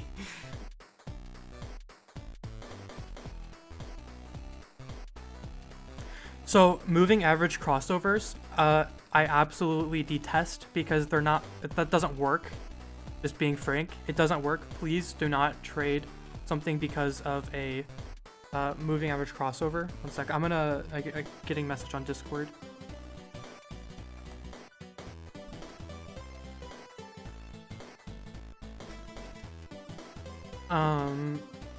Okay, so David said, are you waiting for crossover? No, I definitely do not trade crossovers. It's not real.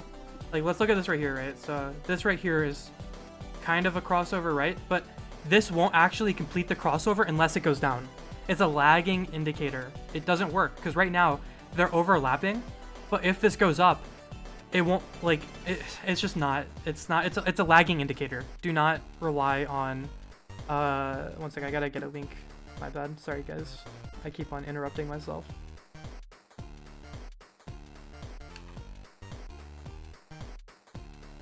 So anyways, yeah, I don't rely on moving averages. They don't work. They've been proven that they don't work. Don't trade crossovers. And then, so what data are you looking for with the moving averages? So what moving averages represent are areas in which volume should pick up, generally. That's kind of how, that's how they're taught whenever I did all my reading and my self-teaching. That's what they represent. And then oftentimes, they do act as support, but they are not support. Do not just buy at a moving average because it's a moving average. You know what I mean? Don't, if your trade idea is I'm going to buy every dip off of a moving average, that is a losing trade idea and it won't work for you in the long run. If it were that easy, you know, everyone would be making money. That's what they always say. If it were that easy where you could just buy every time it touches a line, you would be making money. But all the moving average represents is, one sec, I'm gonna try taking a stab here in a minute. If it keeps going down, maybe 7-2, I'd take a stab. This is a very intense move, and that bounce that we just saw is what I should be scalping. I just didn't time it correctly. Because that move was a little bit more than a penny.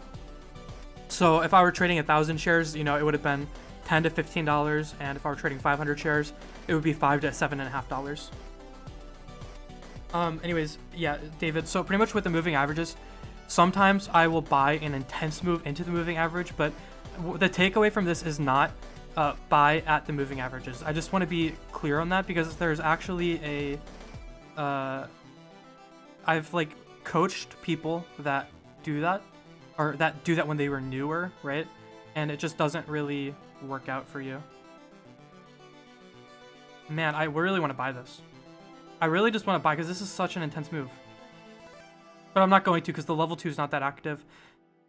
The volume is really low. And I'm actually, this is a great opportunity too. This is an intense move. And very often I would buy something like this, but why am I not buying it? I'm going to like wait maybe 5 seconds to see, and then I'll just answer the question. The reason why I did not buy this is the volume is really low. Look at the volume on this candle.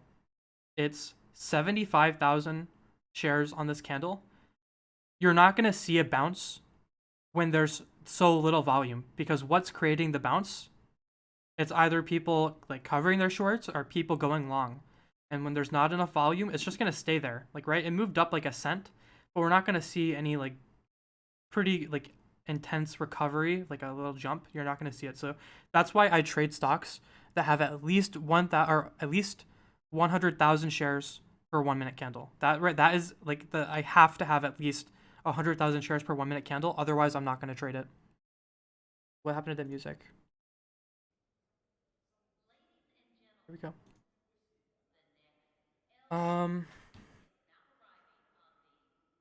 Thank you for answering my questions. Basically, you trade at support and resistance against the direction.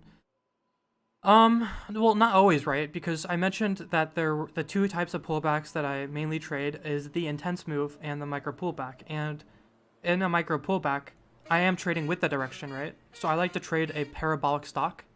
And whenever we're on the front side of a move, like here, let's take a look at HUSN. This is like a bit parabolic, not 100%, but see, this is what we would consider the front side of the move. And if it comes up, right, so what this candle means right here is it opened right here, probably came down and like came up, right? So if I bought, like, right, so if it came down, right, bam, comes down, I buy right here, that's like a micro pullback, and then it resumes, I'm still playing the direction of the stock. Whereas, I guess with the extreme move, oftentimes I'll be playing on the backside, which I would be playing against the direction. So sometimes I just got a DM on Discord for a stock that I need to check. So I'm going to answer that question, but first I want to take a look at this. Thank you, Thanos, if you're looking at the stream, for calling this out. I'll get back to your chats in a second, in chat. That's for Brandon and Keying. I can see your message. I'll just get back after I potentially take a trade. This stock right here is much more in my wheelhouse. It's at a price I like. I said I prefer stocks between $3 to $10, and every stock we've traded today has been under $3, which has been unfortunate. So this is in my wheelhouse. It's trading volume. And it's having good moves. So this stock right here is the opportunity that we've been looking for. So let's see if we're able to capitalize on it. But this right here is the type of stock that I love. Let's see what we can do.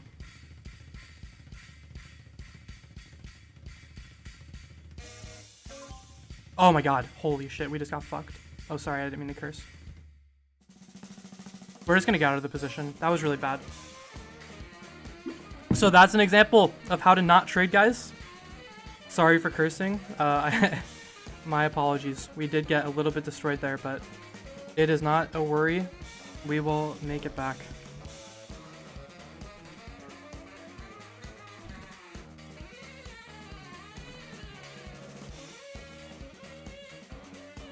Yeah, sorry about cursing. I just got a little bit shocked. So now we're down $40 for the day. That was great. Anyway, I'm gonna respond to your questions real quick before I begin trading again. What trades are on the board? So today I've traded AESE, I've traded HUSN, I've traded JAKK, and LIZI are the 4 tickers that we've traded today. So for the questions, I think I answered Keying's question. I can't remember. Brandon said, what indicators do you use? I only use the 9 EMA, the 20 EMA, and the VWAP. I'm going to go to the bathroom real quick, and then I will be back.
Alrighty, so I just got back from the bathroom, and yeah, we left off with we were up like, I don't know, like $17 on the day or something, and then I took a trade on Jack, and now we are down $40 for the day. So I'm pulling an Eric, which means I dig myself a hole and then I have to dig myself out of it, or climb my way out of it. I do this all the time,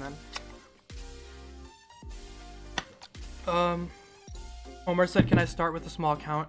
You can't trade the strategy that I do with a small account because you need to be over $25,000 to be able to take as many trades as you want each day.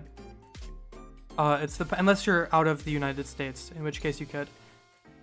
But the SEC has a rule called the pattern day trader rule, which is you have to have at least $25,000 in an account to be able to trade as many times as you'd like.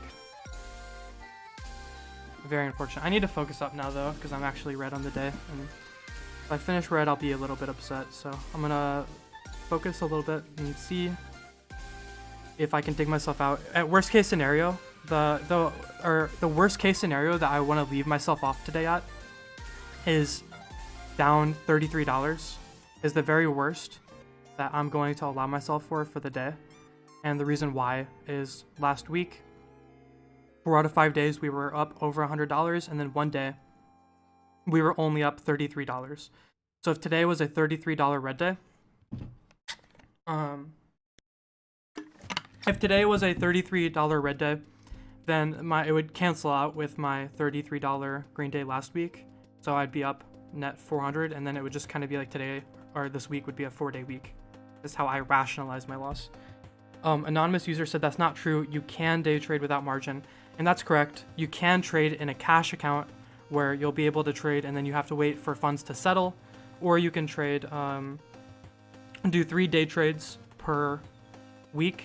But the reason why I said you can't is because you're not really going to make any significant amount of money trading $500 unless you have unlimited trades. Like if you have unlimited trades, you could actually make like a good amount of money with $500, but if you're limited to either the amount of settled funds you have or 3 trades a week, you're really not going to be making a lot of money, and you're better off just like working a job or something, because you're really not going to make any money doing that.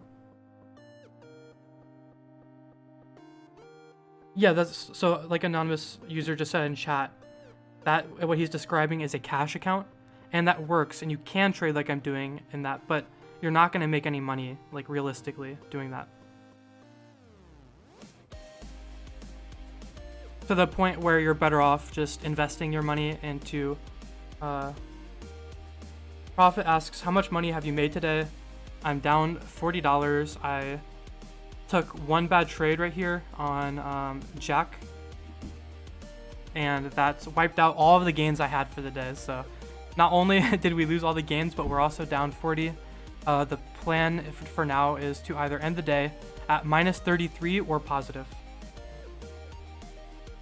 Yeah, business manager, I'm not gonna lie, I've been very, it's difficult. Business manager said, don't be too hard on yourself. It must be hard to live stream and trade simultaneously. Very much appreciate what I'm learning here. And yeah, it's definitely a new experience to live stream while I trade. Especially, I'm not very focused. I feel like that I'm kind of divided in like my mind. I'm like, part of me is trading, part of me is talking to chat and answering questions. But overall, I mean, the trade I made was not a reflection of the distraction that chat had on me. It was simply a bad trade. So I can't really use live streaming as an excuse because it was just not a good trade. I wish I could blame chat, or I wish I could blame the stream for that, but it was just my fault that I made that bad trade. But it is difficult, don't get me wrong. I do think live streaming is difficult, but I also think it's fun. So I'll probably live stream like in the future, but it's only going to be after how I'll probably do it is if I have a really good week, then I'll live stream the Monday thereafter. So if this week turns out to be a great week, I'll live stream next Monday. But if this week I only make like $200 this week, then I probably won't live stream Monday. So maybe it will be like every week that I make $500 or more, I'll do a live stream on Monday. And then if I don't, then if I don't make $500 in a week, then the next week I won't live stream. I think that would be like an interesting way to do it. Jabir said, "What up, Eric? I told you I was coming to watch. I appreciate it, man. I appreciate all the support and everybody in chat. It's been fun, even though I'm losing today. I'm not actually too mad at myself, even though normally if I were not streaming, I would probably be beating myself up right now. I need a co-host and let them talk while you focus on trading. That would be interesting. I'm not too sure. Maybe. I do have a quick announcement. There is a YouTube channel called Beginner Trading. He he live streams every single day. And he invited me onto his stream tomorrow. So tomorrow at Market Open, if you want to find me, then you can join me on a stream again, except it will be on his stream instead of mine. And if you want to see the channel, I'm going to type it in chat. It's Beginner Trading. Prophet said, "Did you see the moves on MDLY in pre-market?" I did. I was actually very excited to trade MDLY today. But then it got halted and stayed halted, so a little bit unfortunate. Maybe have sessions where you don't answer questions, just comment on your moves. I mean, it's a good idea, but it's not really something I want to do. I think that the appeal of live streaming for me is that I actually get to talk with you guys. And that's why I'm live streaming, is specifically so I can talk to you guys and answer questions. It's kind of nice. Because this last week, so I'm going to just even turn away from my trading monitor real quick to talk to you guys about this. This last week has been incredibly cool. I had done YouTube for a little bit and it was just extremely casual. I didn't like making videos and I uploaded 8 videos and then I quit YouTube for 2 months. And then I was getting a lot of questions on Reddit and a couple people actually recognized me and commented on the fact that they watched my channel or subscribed to my channel and were wondering where I was, which led to me beginning to upload again, right? So I came back after having not uploaded at all in 2 weeks, or not 2 weeks, excuse me, 2 months of no uploading. And the amount of support that the video got was really overwhelming. So I made another video and I ended up doing 3 consecutive videos in a row.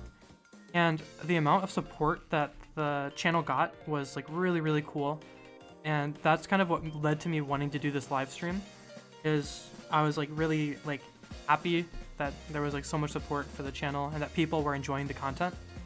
So I decided to do the live stream so I could actually talk to you guys, because the channel literally over doubled in size. I think the channel before this last week was at 450 subscribers, and now we're 20 subscribers or something like that away from 1,000. Let me actually check real quick. Yeah, right now we're at 974 subscribers. So by the way, if any of you guys are watching the stream and you're not already subscribed, maybe go down and click that subscribe button, because we're really close to 1,000, and imagine if we hit that milestone on stream. And while you're down there, click the like button. I know most of you have already clicked it though, so I appreciate that.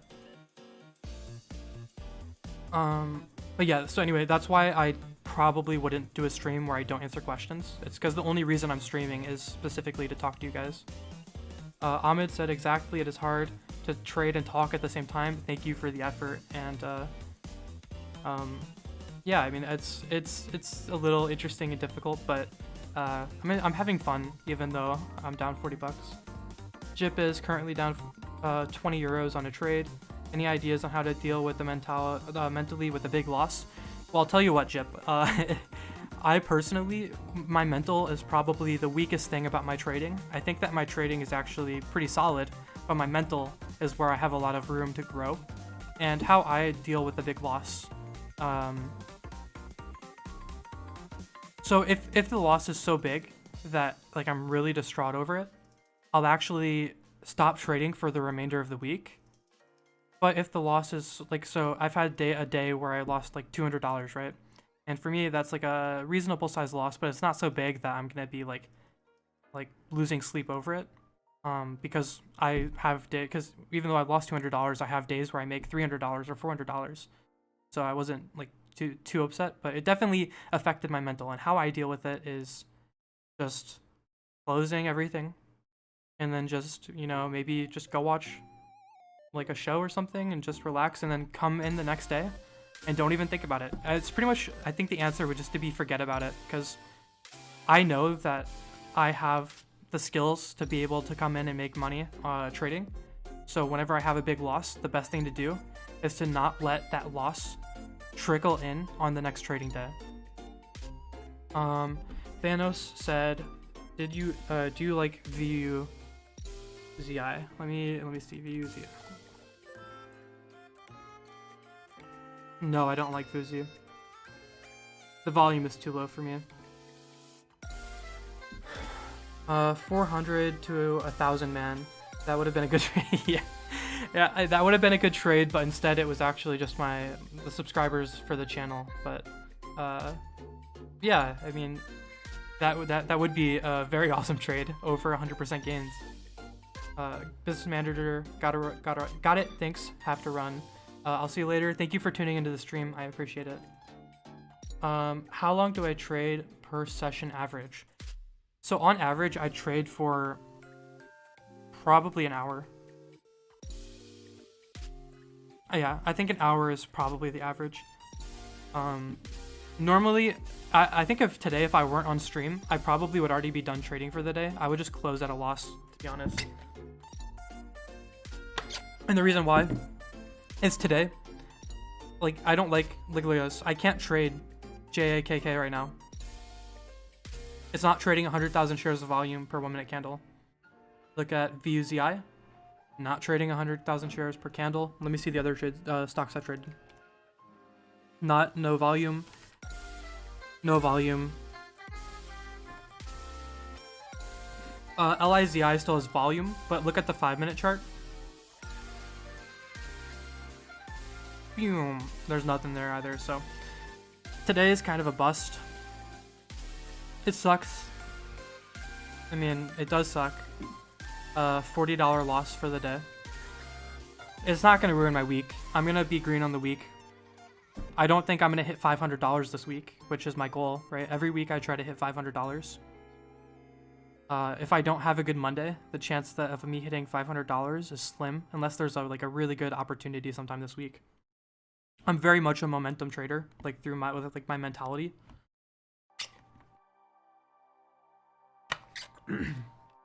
But man, my voice is starting to get like a little worn out. But I'm probably gonna end up, unless there's something trading. And I know Thanos is on the stream, so if you can message me on Discord if you see something, because I'm not really paying too much attention.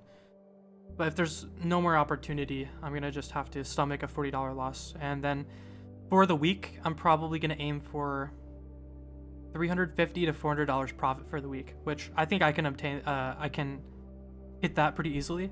And because I won't be streaming for the rest of the week, I'll be posting on my channel sometime either Friday, Saturday, or Sunday.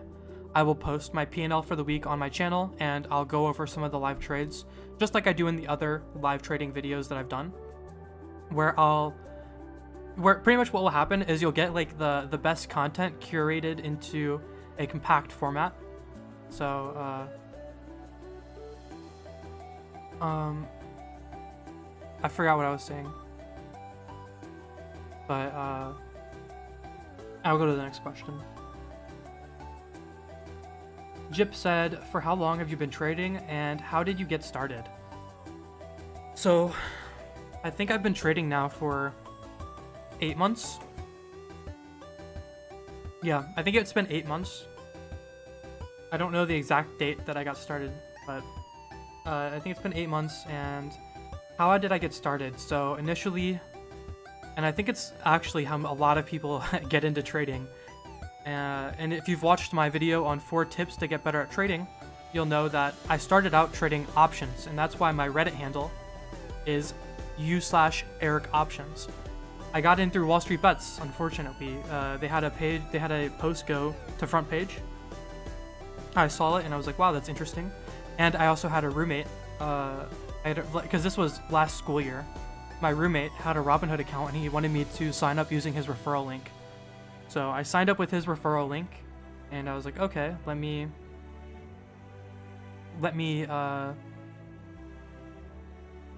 sorry, I just got a message on Discord and it distracted me. I figured, hey, let me see if I can do this, and I tried trading options, and guess what? I mentioned this in the 4 tips video, but I lost all of the money in that account trading options, and that's why I do not trade options, and that is why I tell everyone who is currently trading options and they're new to not trade options. I call it a personal grudge. And because I lost all that money in options, I was like, okay, obviously this isn't working. Let's try to find something that is working. And I began researching how I can make some more money trading, and I discovered small cap stocks, and it was through Warrior Trading, which I'm sure many of you are familiar with, but maybe if you're not, his name is Ross Cameron, and he's a very good trader. For this year, he's made almost $4 million, and I would spend hours a day, like I'm not kidding, I would probably spend like 12 plus hours a day trying to improve at trading, whether it be doing on demand through Thinkorswim, which is where you can trade previous days, like it's a playback software. I would do that, I would study, I would like just do a lot of practicing. I traded market open every single day, and I did a paper trading series, and you can actually see the paper series trading on my channel. I no longer trade that style anymore. It was very heavy on breakouts, and I don't trade breakouts anymore. I trade pullbacks, but the videos are still up.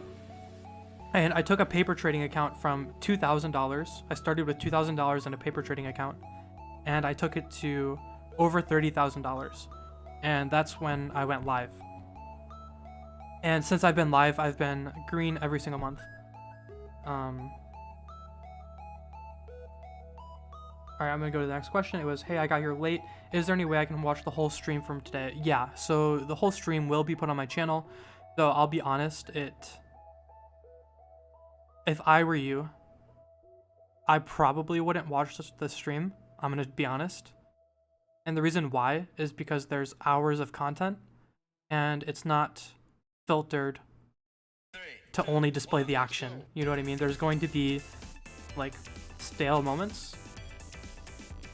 And it seems to me like that might be a waste of your time. The only way I would actually consider watching my own stream, if I were you, is if you were just playing it in the background. So, how did you say again? Did you watch? Can you type it?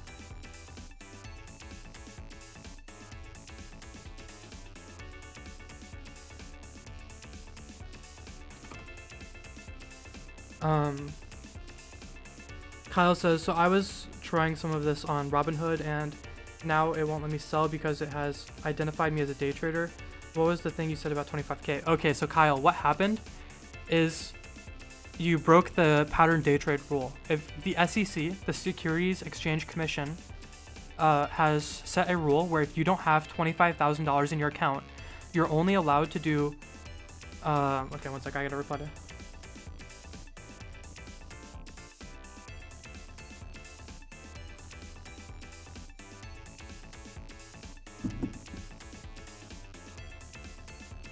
Yeah, Maxwell, hi on stock, his name is Kyle, and I actually talk on Discord frequently.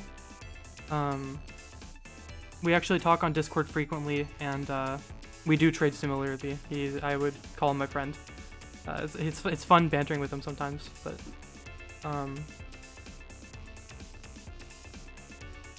and Jip, one thing about Warrior Trading though is you have to go through that's actually the reason why I created my channel, in part was because of this. I spent a lot of hours learning how to trade, and one of the things that was an issue is that like for every 1 minute of valuable information, there was at best 10 minutes of worthless information.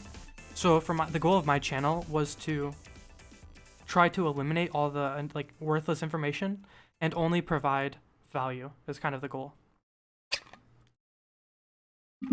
So what I'm trying to do is just trying to curate content and only post things that are useful and avoid all of the filler, and like keep my videos clear and concise so that you don't have to spend, like, for example, if you've ever heard of live traders, he'll post like 1 hour videos, and of these 1 hour videos, I can make the same video, giving you the exact same information as his 1 hour video, but my video would only last 10 minutes, whereas his is an hour. So I can like condense all the information so you guys don't have to waste your time. And the reason why he does it and does 1 hour videos is so that he gets more monetization or whatever from his videos, which right now we're not monetized on my channel. I will eventually have ads on my videos, but right now I work completely for free. So which, yeah, so right now it's kind of just like a solely just help out thing, and then eventually I'll have like AdSense, which just being transparent, which will be nice, because then at least I get paid for my time, because like each one of those videos I make, I spend like 5 hours doing, so it's a lot of time to spend for like no compensation. 1 second, let me, yeah, I'm not gonna trade that. So Max said Kyle Vu. So yeah, Kyle Vu is high on stock. Kyle Vu is like what he goes by on Discord, and his channel was very briefly called Kyle Vu, but then someone on his comment section asked why he changed the name, and then he changed it back. But yeah, Kyle's my bud. So I understand that you are still schooling. How do you manage to trade and school? So I am a college student. I am a junior in university, and I'm studying cybersecurity. And how do I manage trading and school?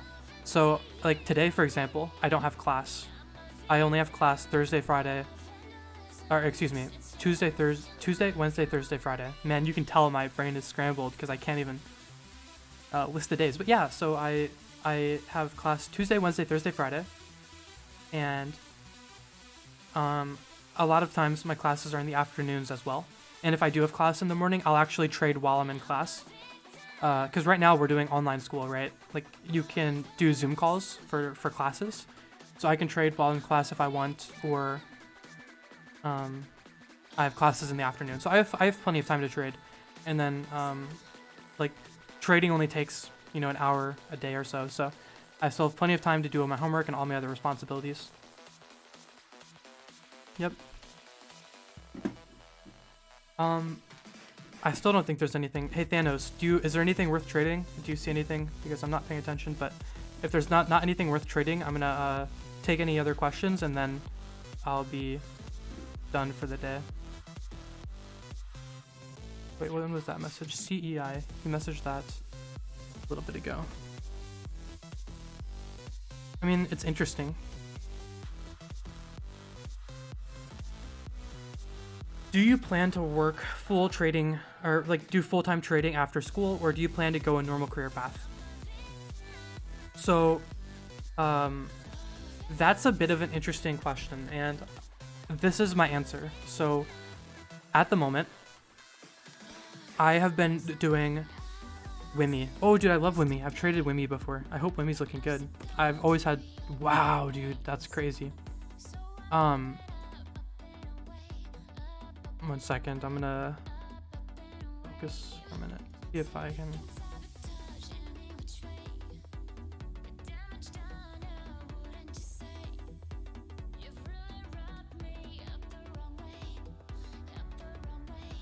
Oh, okay, well, I'm gonna answer the question real quick. So, do I plan to work full time, or do I plan to do trading full time after school, or do I plan to go a normal career path? So I'm a junior, and I still have another year of school. So for this year, my goal is to just keep doing what I'm doing, and then start scaling up progressively, because I'm still trading really small size. I'm trading like less than 5% of my account. So I still have a lot more room to scale. Like I can scale up so much if I wanted to. I'm just not doing it because the idea of being able to lose like $1,000 in a day is a little bit too much for me right now mentally. So I'm still trading within my comfort zone. which is like making $100 a day or losing $100. Like that's what I can still do that comfortably, but I still have a little ways to go before I can throw around a $10,000 or $20,000 or $30,000 position, because I have the money to do that. I'm just not. But if I'm trading a $20,000 position, I can easily make 6 figures a year doing that. And that's the goal for my senior year of school. So my next year of school, the start of my next school year, which my whole journey will be uploaded to my channel. So at the end, you'll sorry, I was adjusting. At the end, I'm gonna focus on explaining. So for my next school year, I'm going to be trading larger position sizes with the intent of making at least 100,000 for the year. That is the goal. And if I'm able to achieve $100,000 trading or more throughout my senior year, then my intention would be to do trading full time. And if I'm unable to, then perhaps the alternative would be doing a traditional job. So for me, cybersecurity is like a plan B if trading doesn't work out, because it's still too new for me to be able to like fully rely on that as my plan. You get what I mean? But yeah, so that's the goal. Is I do want to do trading full time. I think that there's a decent chance that it's going to be possible. Like I would say that there's like a 60 or 70% chance that I can turn trading into a full-time thing. But I always have cybersecurity as a plan B. So Kyle was saying, you were saying about the SEC. So I'm gonna like mention it again. So the SEC is the Securities Exchange Commission in the United States. And they have set a rule called the Pattern Day Trader Rule, or the PDT rule, which is if you don't have an account with at least $25,000, you're only allowed to do 3 day trades every single week. And a day trade is when you open and close a position in the same day. And if you break the PDT rule, then they restrict your account for some amount of time. And I don't know what that time is because I've never been PDT restricted. Ryan says, I do cybersecurity on a cloud project and can trade while working. It's all remote. That is awesome. And it's definitely comforting knowing that I'm able to... I need to drink some water. 1 sec. It's definitely comforting knowing that if I don't get to go full-time trading when I graduate, that I'll still have the opportunity, or that I may have the opportunity to keep trading, because it would really suck if I'm forced to give up trading if I'm not able to like make enough money to do it as a living like when I graduate. So if that's the case, if I can work remote and keep trading and work on getting to the point, because I think like the chances of me being able to do it full time by the end of my senior year is like 60 or 70%. But I would estimate that my odds of being able to do trading full time over the next 5 or 10 years, if I get to continue practicing like I am now, I would think that my odds would be like 85% or 90%, because 5 years is a lot of time. If you take a look at Ross, for example, who's currently making like he's up to almost 4 million for the year. He wasn't making enough money his first year of trading to live off of. He actually said he lost $30,000 his first year, and then his second year, I think he broke even, like so probably made like 30, and then like this year is his best year by far. So I'm still in my first year, and I'm making money, right? And I'm making like a decent amount of money too. It's not bad. And that's why I don't expect myself to be able to make enough money to do it full time right now. Is because it does take time and it does take experience. Because even though I feel like I have a lot of experience, I know for certain that 2 years down the road, I'm going to look back at me right now and be like, wow, how much I didn't know. You know what I mean? That's how it works for everyone, right? In any topic, not trading exclusively. It will always be, you reflect on yourself and you'll like cringe. So, and that's one of the beauties of the channel too. You'll be able to see my journey along the entire way, like from college student making $1,000, $2,000 a month to maybe a 25-year-old making $100,000 a month. Who knows? And it would be really cool to actually have that whole journey documented. Because just imagine that, like, a 20-year-old making $300 to $500 a week, and then as a 25-year-old making like $25,000 a week. That would be really cool to have that whole thing documented. H2 Onions says, "Hi, thank you for sharing and teaching." No problem, man. I appreciate you all for sticking around and asking questions and being in the chat, supporting the channel. You guys are all great, and I really appreciate it. The Whip and Post says, "Love the jazz, man." Yeah, I actually kind of vibe with it right now. It's been nice.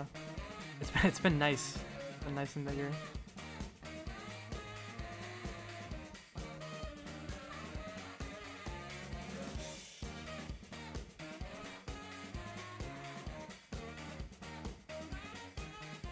Holy crap, guys! I didn't realize it because I haven't refreshed my page, but we are 15 subscribers from 1,000. That is ridiculous. I am absolutely mind blown. You guys are awesome. Wow. Crazy. Very appreciative, guys. I know it's funny because I get told like you guys appreciate the content and that you guys are learning from it, and then at the same time I feel appreciation for you guys actually enjoying my content. Like, I'm happy that my time wasn't wasted and that people actually do like it, because that's always the worry, right? You upload a video and then you ask yourself, like, is anybody actually going to like the video? You're like, it's always like, because it would really suck to spend like 5 hours making a video and then everyone's like, this sucks, you know? So like when you see people liking the videos and stuff, it's like, damn, like it was worth it, you know? It just makes it worth it is what I mean.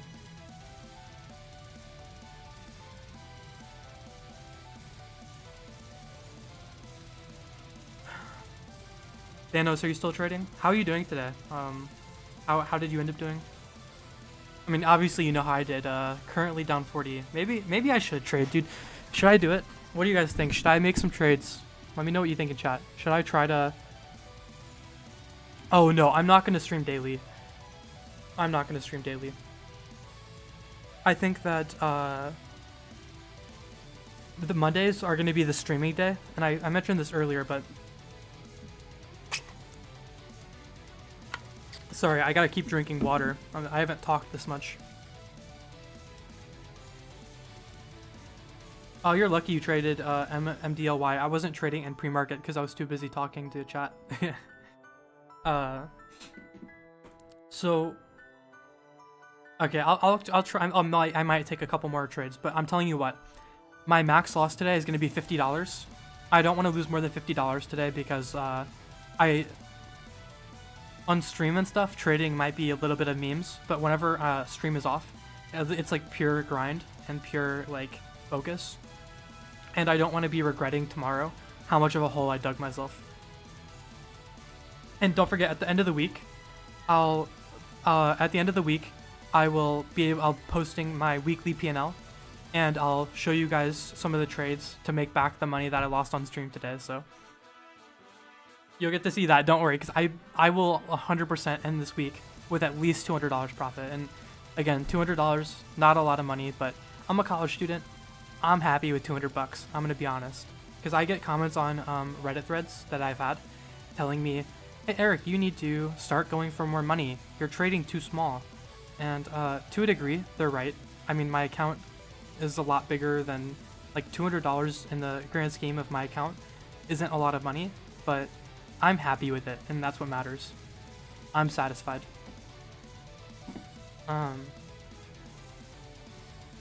Pure focus trading.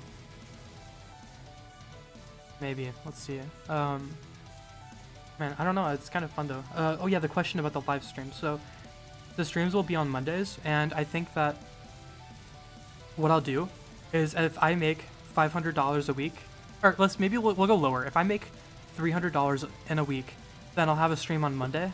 But if I don't make $300 for a week, then I won't be streaming on Monday. It's like one of those things where it will be a incentive for myself, because I am enjoying this stream, so it will be an incentive for me to make $300. Because right now, how I currently do things is if I make $100 in a day, then I allow myself to buy Chipotle. But if I don't make $100, then I won't buy Chipotle. You know what I mean?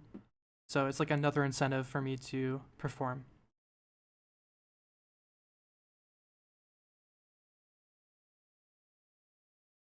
So yeah, if I do $300 in a week, I will be streaming the very next Monday.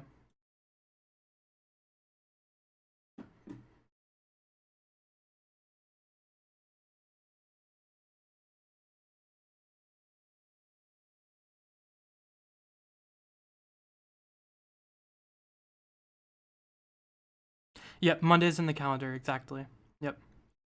I can't stream every day because I'm still a college student and I do have class in the mornings on some days.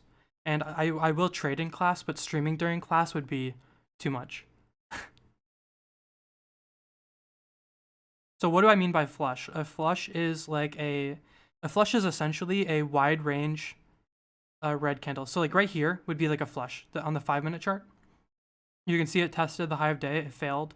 Well, I guess it opened right here, but it opened right here, it came up, tested high of day, and then flushed down to VWAP. That's what we would call flush. Like right here, that right here was a flush. But when I'm circling with my mouse on CEI, that is a flush. It's like a very intense pullback. This right here, what's about to happen on Wimmy is a flush.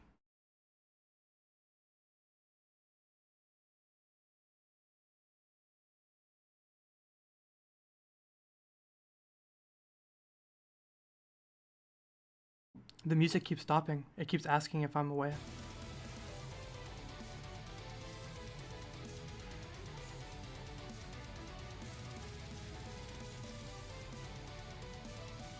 I'm thinking about taking a trade on Wimmy.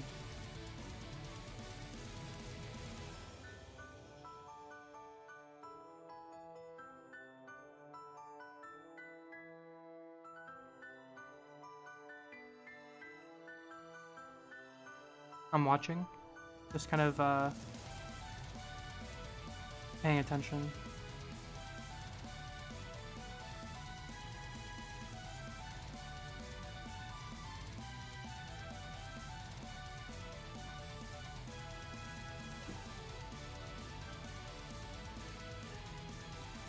I can see in my peripherals chat is moving, but I'm actually watching the chart right now, which is a little bit unordinary because normally I would go read chat, but I want to watch this for a second.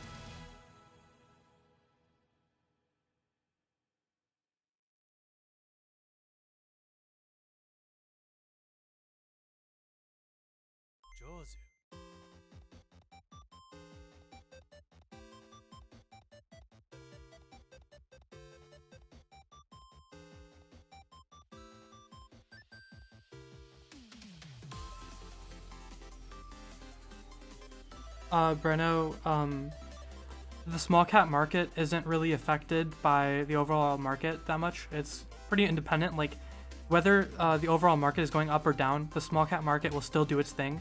So if you're like a investor, then this year would not be a good representation.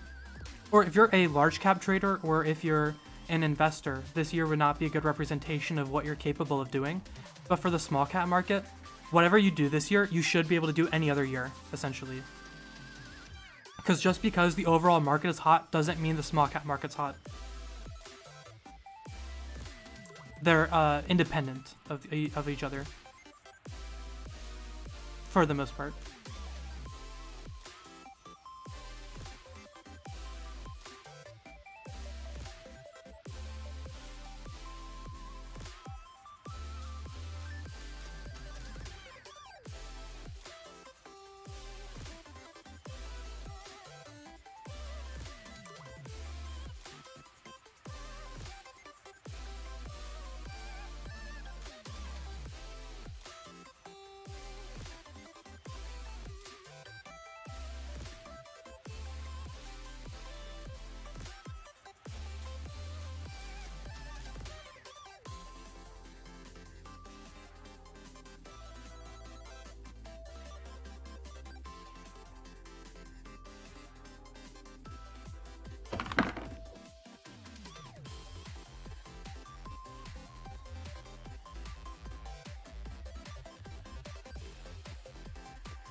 Man, look at that. Volume just died down so much.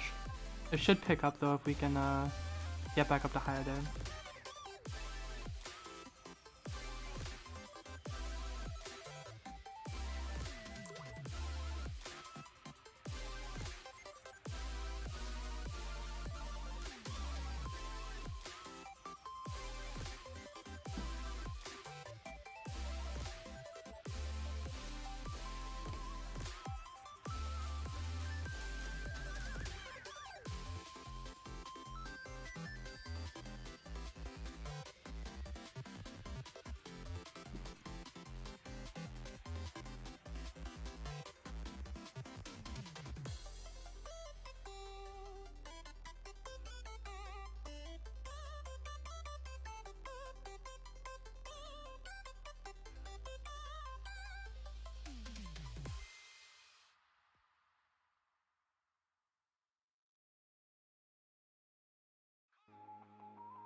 So David, I don't trade every candle. I used to be more like Kyle, and because I'm assuming you watch Kyle if you're asking that. There was a time where I also would try to trade every candle, but I've kind of calmed down a little bit. And the reason why is I realized that I wasn't making more money by trading every single candle, and that if I were more selective on what I trade, that I was getting the exact same amount of profits. So I do not trade every candle anymore, and it's simply because I found that being selective yields the exact same results. I was making just as much money trading not every candle. But yeah, Kyle, because you have to be watching High on Stock or Kyle, I imagine, to ask that question, because he does trade almost every single candle. It's funny though, yeah. We talk sometimes, and it's funny to talk strategy and compare sometimes.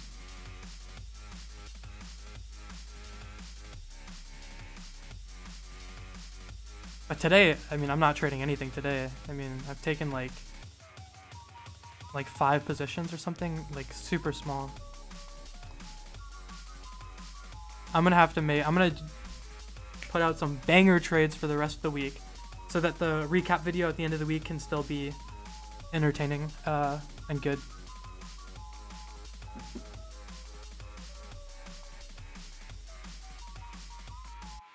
Oh yeah, Jip, I don't like holding trades for a long time. It seems like more often than not, if you're in a trade that's losing, it will just continue to lose. So I cut my losses off immediately for the most part.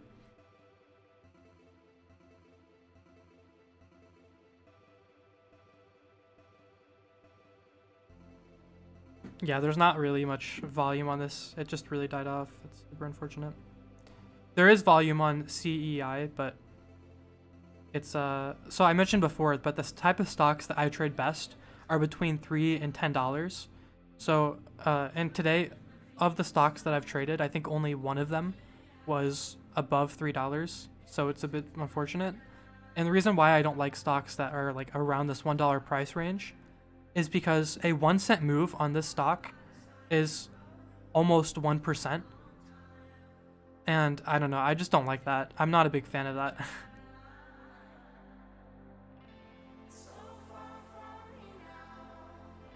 Although, Chip, it does definitely depend on the type of style you trade, because I've seen Thanos in chat, and Thanos is someone that will hold a trade that goes against him, and it seems to me like he does pretty well for the most part. I mean, the other day, last week on Friday, he was being stupid and he held something when I told him not to, but for the most part, it seems like he does pretty well, and he definitely would hold through a stock that's moving against him. His time frame for trades are like 30 minutes, I think, so Maybe he'll pop in chat and explain his philosophy. I don't know if he's still here or not though.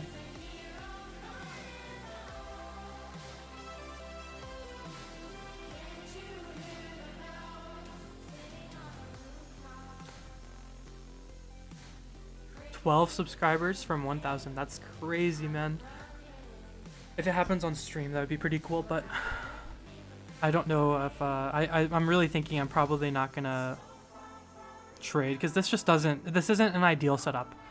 If I take another trade and I lost on it, then that's just more work that I have to do tomorrow. Because the goal for tomorrow is going to be, instead of $100, it's going to be $140 tomorrow to make today break even, which some people will say that mentality is bad to like trade in order to make up losses, but I do it. I'm guilty, and I mean it works out for the most part, but I'm not gonna say that it works out all the time because I have been bit by that before, where I'll like be up $100, and then instead of walking away, I'll be like, okay, I need to make 40 to make up for the other day, and then I'll walk away, like I'll finish the day at like $70 profit instead of 100 because I was trying to fix my mistake from Monday, or like, you know, whatever day I made the mistake on.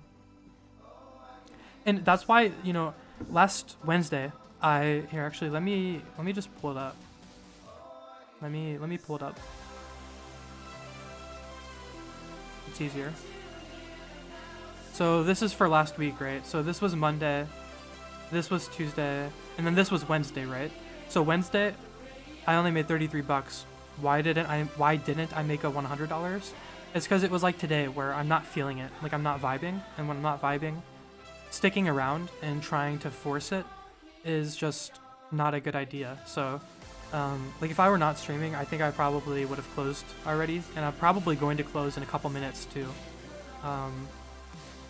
But yeah, like this is, you know, not every day is going to be the day where you hit your goal. Because if you hit your goal every single day, then that's impressive. But yeah, for last week, 4 out of 5. I was really happy with last week for the most part. 4 out of 5. If I could do 4 out of 5 every single week, that would be pretty good. I think generally though, I hit closer to 3 out of 5. I'll have like 3 out of 5, and then I'll have like 2 days where I hit like 30 to 70 bucks. Actually, I can just check. Why don't I just check?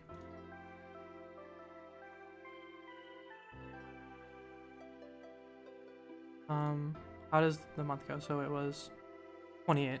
So 28 to 9. All right, so let's look at the week before. So this was the week before last week. So Monday of the week before I made 107, 166, 421, minus 54, and then plus 200. So for that week I was up like what? 100, and then if I take away the loss, that would be like 200, 600. That week would have been like an 800 something dollar week. I think I did my math right. But yeah.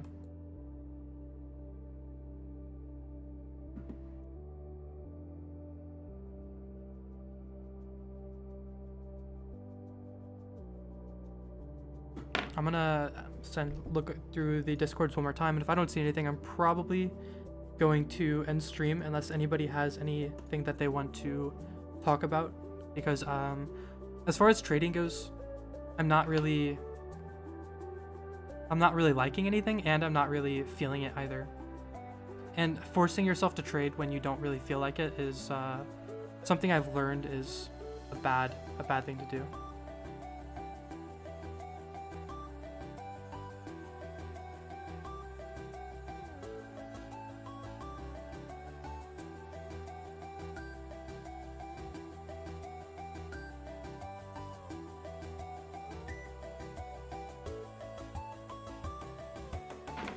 Someone just said, Janice is popping. Let me see.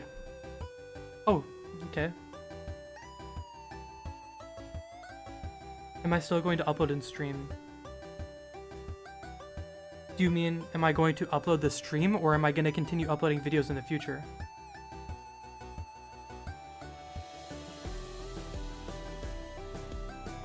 I'm gonna wait for you to clarify the question, Jip, and then I'm gonna answer Brenno's question in the meantime. So, do I think that once you get bigger, you could keep your strategy because at some point orders will be harder to get filled with small caps? Yes, there will be a point where it will be more difficult, but I'm never gonna get to the point where I'm trading enough capital to where I can't get shares filled. And there's a two-part answer for this. So one, there's enough liquidity for what I'm trying to buy, right? The stocks that I'm trading oftentimes will be doing like 1 million shares a candle, like whenever I'm trading, right? And if I'm trading, so let's say we're trading a $5 stock, right? And let's say I'm trading $100,000 on a $5 stock. That's like 20,000 shares, right? If I'm only responsible for 20,000 shares on a 500,000 to 1 million candle, there's way more than enough shares available for me. So that's one answer. And then the other answer is that I'm buying flushes, right? And in a flush, there's a lot of panic. So a lot of people are selling shares. So I'm going to be the one buying people's shares when they're panicking. So there's going to be because when you're by definition, when there is a red candle, there is more supply than demand. So I'm buying when there's that peak amount of supply.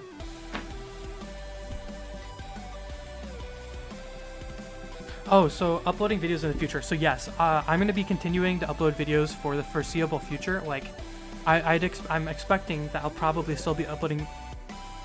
I'm expecting that I'll probably still be uploading my like trading videos like a year from now, right? I don't plan in the meantime to quit YouTube, especially because I've been having a lot of fun like this last week.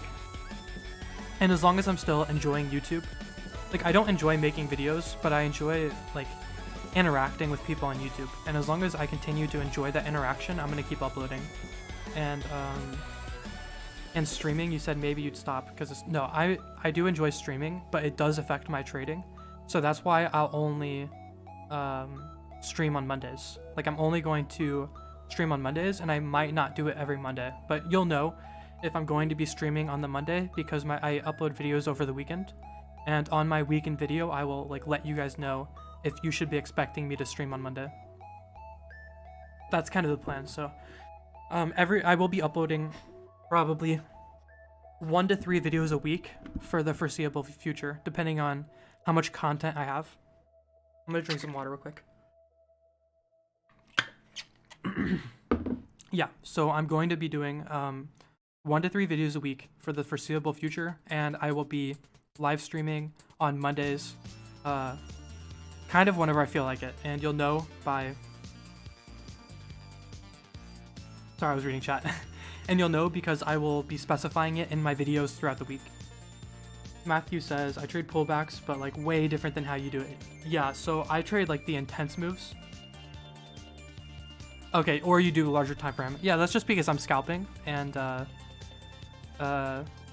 that's why it's a little bit different, I guess. Someone said, Vuzi. Nope, that's not going. Jack.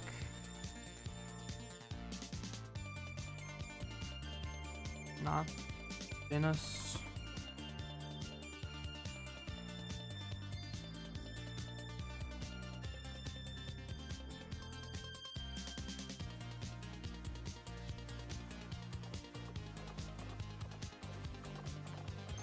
Wow, there was a huge ask wall. I don't know if you guys saw that, but there was an ask of over 1,000 on the 155.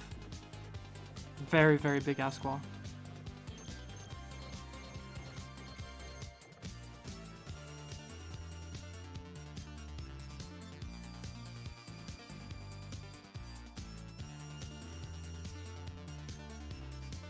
Yep, exactly. Matthew says, I think scalping pullbacks is really good with super volatile movers. And that's what I like to trade, is super volatile movers. And right now, there's not really anything that's too volatile, which is why I'm not trading. And for that reason, I'm going to be ending the stream like right now almost. So if you guys have any like last things you want to like talk about or questions, I'm going to take anything you guys have to say right now, and we'll talk about it. And then after there's like, I don't know, like a minute with no questions, I'm just going to end stream, okay? Larger time frame pullbacks work well with large caps and slower moving stocks. I agree. I don't like being in positions for a long time, so perhaps that strategy works better for people that either don't have like the reaction speed to do this, or maybe for them like this kind of quick action is more stressful. Then maybe what you're doing makes a lot more sense. But I actually don't like holding stocks for very long, which is why this strategy is so fitting for me. And I personally believe that trading is very expressive. And just like in sports where people will have different play styles, different traders will have different styles, and you have to find what works best for you. And, you know, for many people that will be watching my videos, I imagine my style probably won't be suited for them. But at the same time, there will be many people who will discover that this style works really well for them. So it's kind of, you have to decide for yourself, what is it that you like to trade?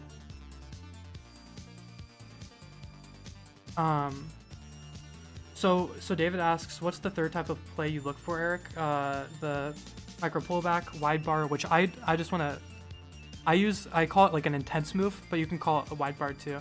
And I do want to mention, I do trade other things too. Like I do still trade breakouts. I just don't like breakouts as much, at least in the market that we're in, because I find that pullbacks are way higher accuracy than breakouts are. But I actually started out trading breakouts.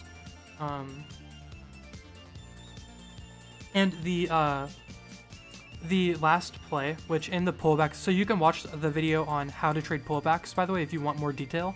But the third thing is I called it a pullback bounce, right?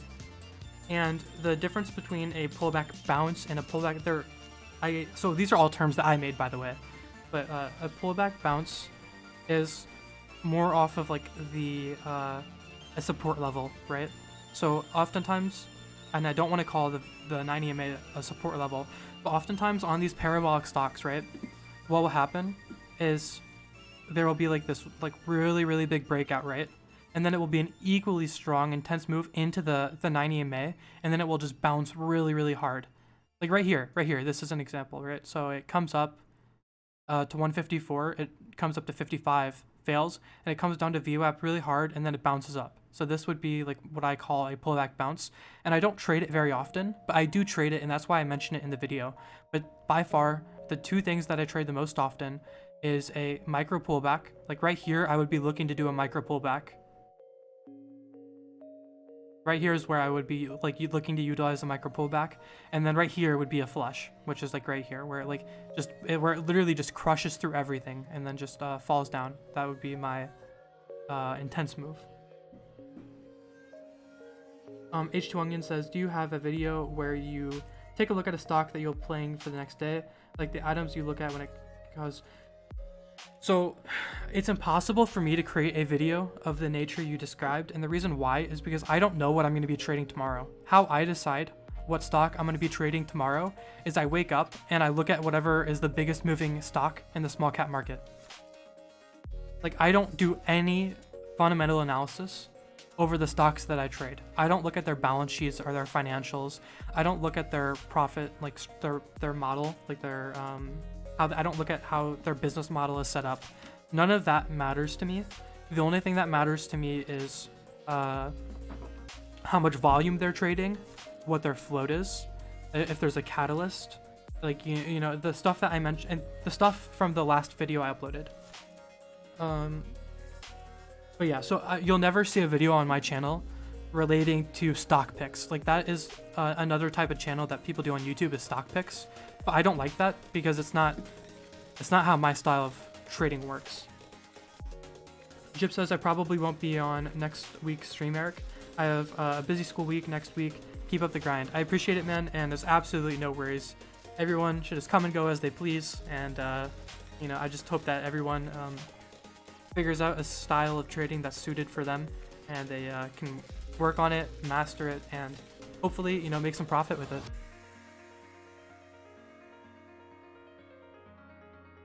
All right, I'm gonna wait like maybe 30 more seconds, and if I don't see any kind of questions or comments in chat, I'm gonna be ending stream. And I appreciate all of you guys like, you know, coming and supporting the stream.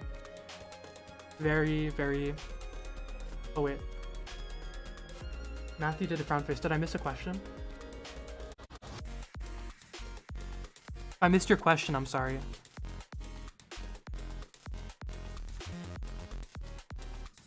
Actually, so I'm David, it's really weird that you say that, because for me, I feel like a little bit bad that I didn't trade more. I do feel like a little bit bad that I didn't trade more, because today wasn't really representative of what a normal trading day looks like. Which is a bit unfortunate, but I'm glad you enjoyed the stream nonetheless. Yeah. Oh, and David, you said I can't wait to see you trade tomorrow. I just want to clarify in case I perhaps like didn't specify. I won't be streaming tomorrow. The only time I will be streaming is on Mondays. And the reason why I'm only streaming on Mondays is because I am a student, and it's not really possible for me to be able to stream every day. But that would be something I would like to do if I ever do get to the point where I'm making 6 figures trading. I will be streaming every single day. But until that point, which will probably not be for 1 or 2 years, we're gonna have to unfortunately only mark your calendars for Monday. Ash C said, great channel. Do you have any win rate on your strats? If so, could you list the strat and their corresponding win rates? So I don't have a trader view subscription, which would be the best way for me to be able to see my overall win rates. And I don't know what my overall win rate is, but what I can say is I know my individual win rates for a given day. Like last week, every single day that I traded, I had above an 80% win rate. But there are some days where my win rate will only be 60%. And let's actually look at my win rate today. So my win rate, the first trade I made, I won. Second trade I made, actually I'll just show you on stream. So the first trade I made, I won. The second trade I made, I won. The third trade I made, I won. The fourth trade I made, I won. And then the fifth trade I made, I lost. And I'm down on the day overall, which sucks, right? Because I made 1, 2, 3, 4, 5. I made 5 trades, and I only lost one of them. So I had an 80% win rate, but I'm down $40. And the question is, well, if you made 4 out of 5 trades good, like the 4 out of your 5 trades were winning, why aren't you profitable? And the reason why is because this one trade that I took that I lost on, I was actually trading more capital than all of the other trades. David, I swear to God, I just forgot that I'm going to be on stream with beginner trading. You're actually right. I am going to be on stream with beginner trading tomorrow, so you can see me on stream. I forgot about that completely. Wow. I have it written on my whiteboard. I have like a whiteboard in my room, and I have it written because I have like my calendar on there. And I will be on stream with beginner trading tomorrow. I totally forgot. You just reminded me, but yeah, you can see me tomorrow on beginner trading's channel, and that goes for everyone in here. If you want to see me on stream again, I'm going to be on his channel, and let me actually go grab his channel link, and I'll link it in chat so you guys know exactly who it is I'm talking about.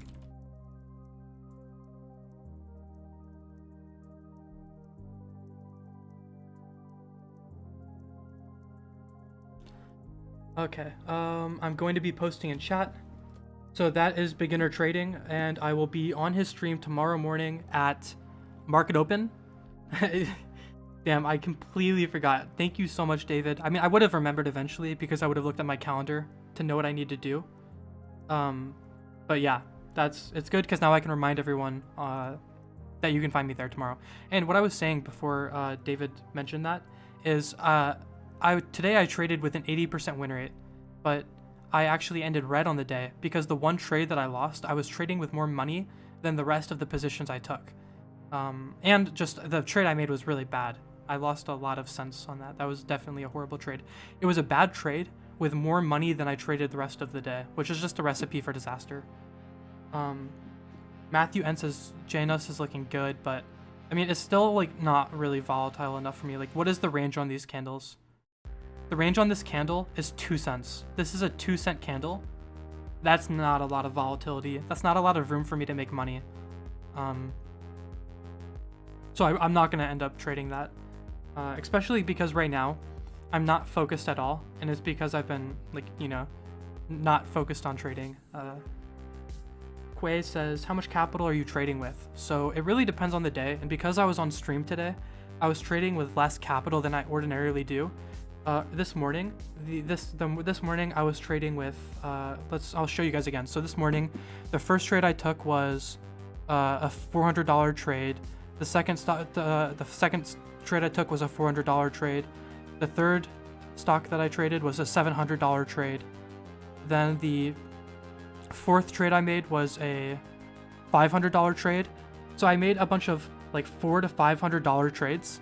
And then the one trade that I lost was a $1,500 trade. So I pretty much went 3 times more money than I was trading with the entire day. And that one trade was a loss.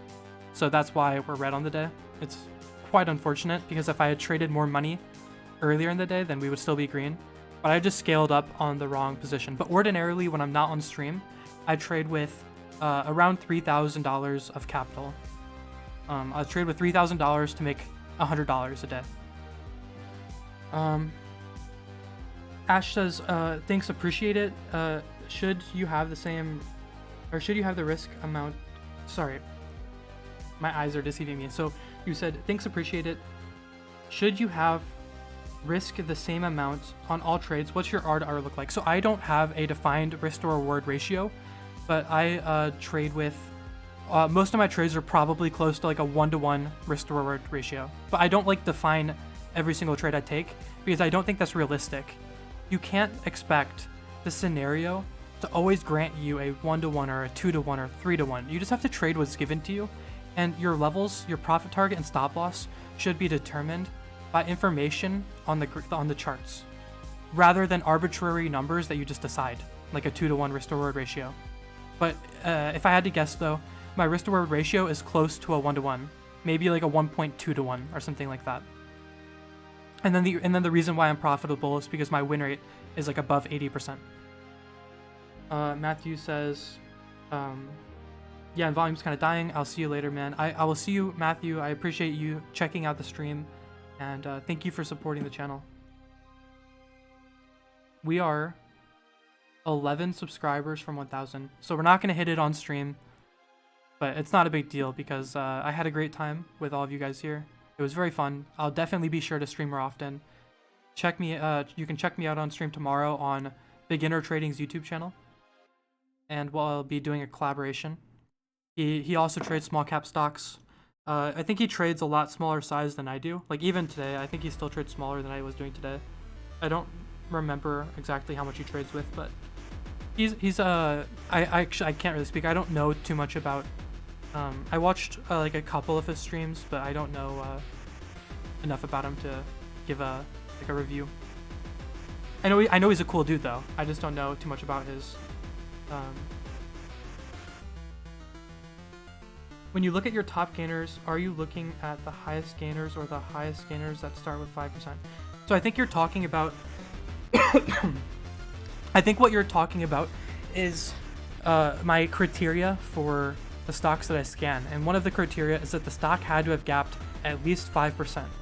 And you're asking, do I look at the highest gainer for the day, or only things that have above a 5%? So most of the stocks that I'm trading, actually just take a look.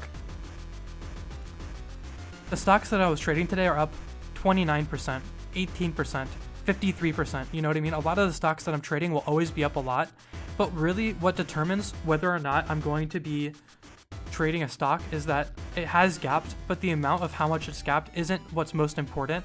What really matters is how the charts look. Like, look at this stock. This isn't something that we'd really want to trade because it's kind of ugly, but let's check out Janus. Again, this isn't a stock that we would really want to be watching out of open because it's ugly. But the one stock that looked really, really good, let me try to remember. I think it was MLDY. MDLY? Yes, this is it. This stock right here was so pretty in the pre-market. And look at why. Look at what this looks like in the pre-market. These are the type of stocks that you want to be watching going into market open. Very consistently moving up in market open. And then what we'd be looking for when market open happens is either like a pullback into an explosive move up or just an explosive move up right out of open. And what that would be called after an explosive move up out of market open is called a gap and go strategy, right? Because what happened? This stock closed yesterday at 64 cents. It opened today at $2. And then, so that right there is the gap part. And then the go is if it explodes above highs, right? So if this exploded up to 350, that would be a gap and go setup. But what ended up happening instead is that it came up, created a new high, it flushed down, and it went into a halt, and it's been halted since market opened. So the stock that I was most excited to trade today just disappeared and was no longer tradable. Feels bad, man, but you know, it is what it is. David said, great stream, my man. I'll totally watch the replay again of this live stream after work. And I said it before, and I don't remember if this was to you or someone else, but I don't think that watching this live stream is going to be that valuable, but maybe I'm wrong. Maybe it is valuable, but it's a long live stream, and I didn't take many trades. I took 5 trades. I won 4 of them, lost 1. And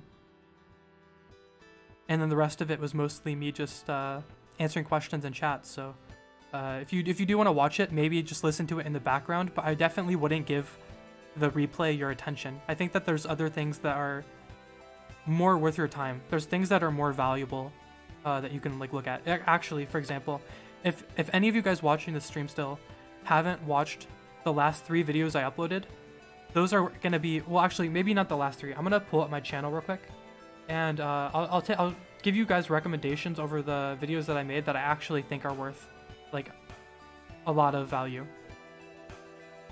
So here's my channel, and the videos that I would definitely recommend watching, guys, the ones that I think are by far way better than the rest are this video right here.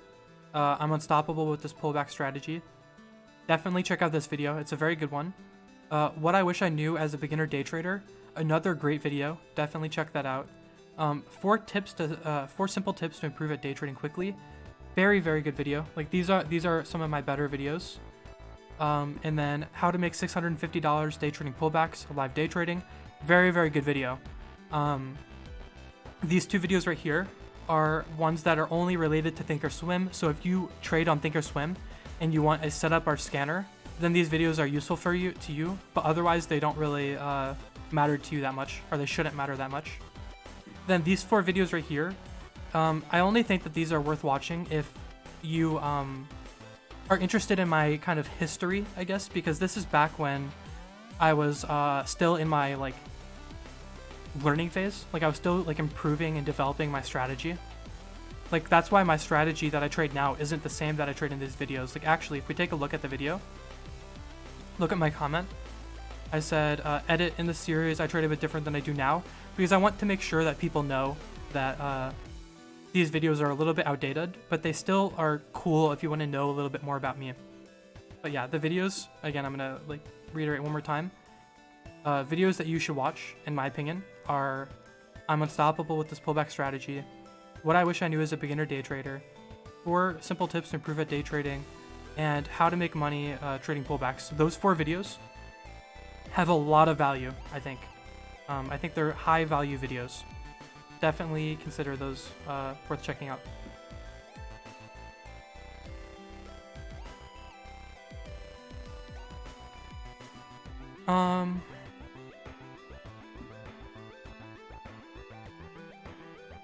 Yeah, H2. Definitely tune in for the stream if you've got the time for it. I'm gonna scroll through all these one more time to see if there's anything. Yeah, look at that. Everything's dead. I mean, it's lunch hours anyways, which is... it makes sense, but... someone said J Mia. Not really.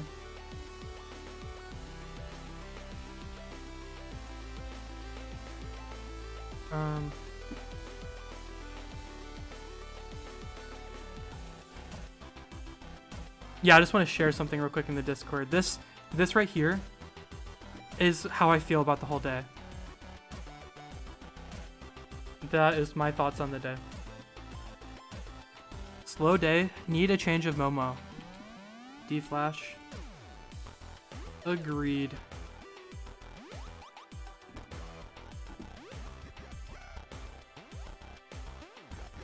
Yep, that's my sentiment for the day. Yep, someone said boring day. Man, okay, so it's not just me. I mean, there was opportunities today, don't get me wrong, and I failed to capitalize on all the opportunities, which is my fault as a trader. But today definitely was a slow day, and I'm not gonna beat myself up over it. So that is going to wrap up my trading for the day. I'm going to record my screenshot. So this is what I do at the end of every day. Actually, I grab my snipping tool. I take a screenshot.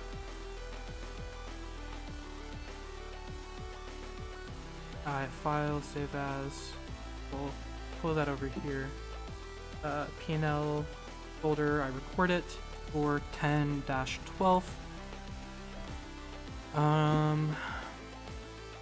Yep, that is going to conclude this stream. David said, for sure, I will watch again. I guess I support, I appreciate your support that you're willing to watch the stream. Maybe there was more value than I realized, and I'm glad that, you know, you guys got something out of it. I had a lot of fun doing the stream with you guys, and I'm going to 100% do another stream again, so look out for that. I'm going to be uploading maybe 1 or 2 videos throughout the week, so pay attention for a video on Friday and Saturday.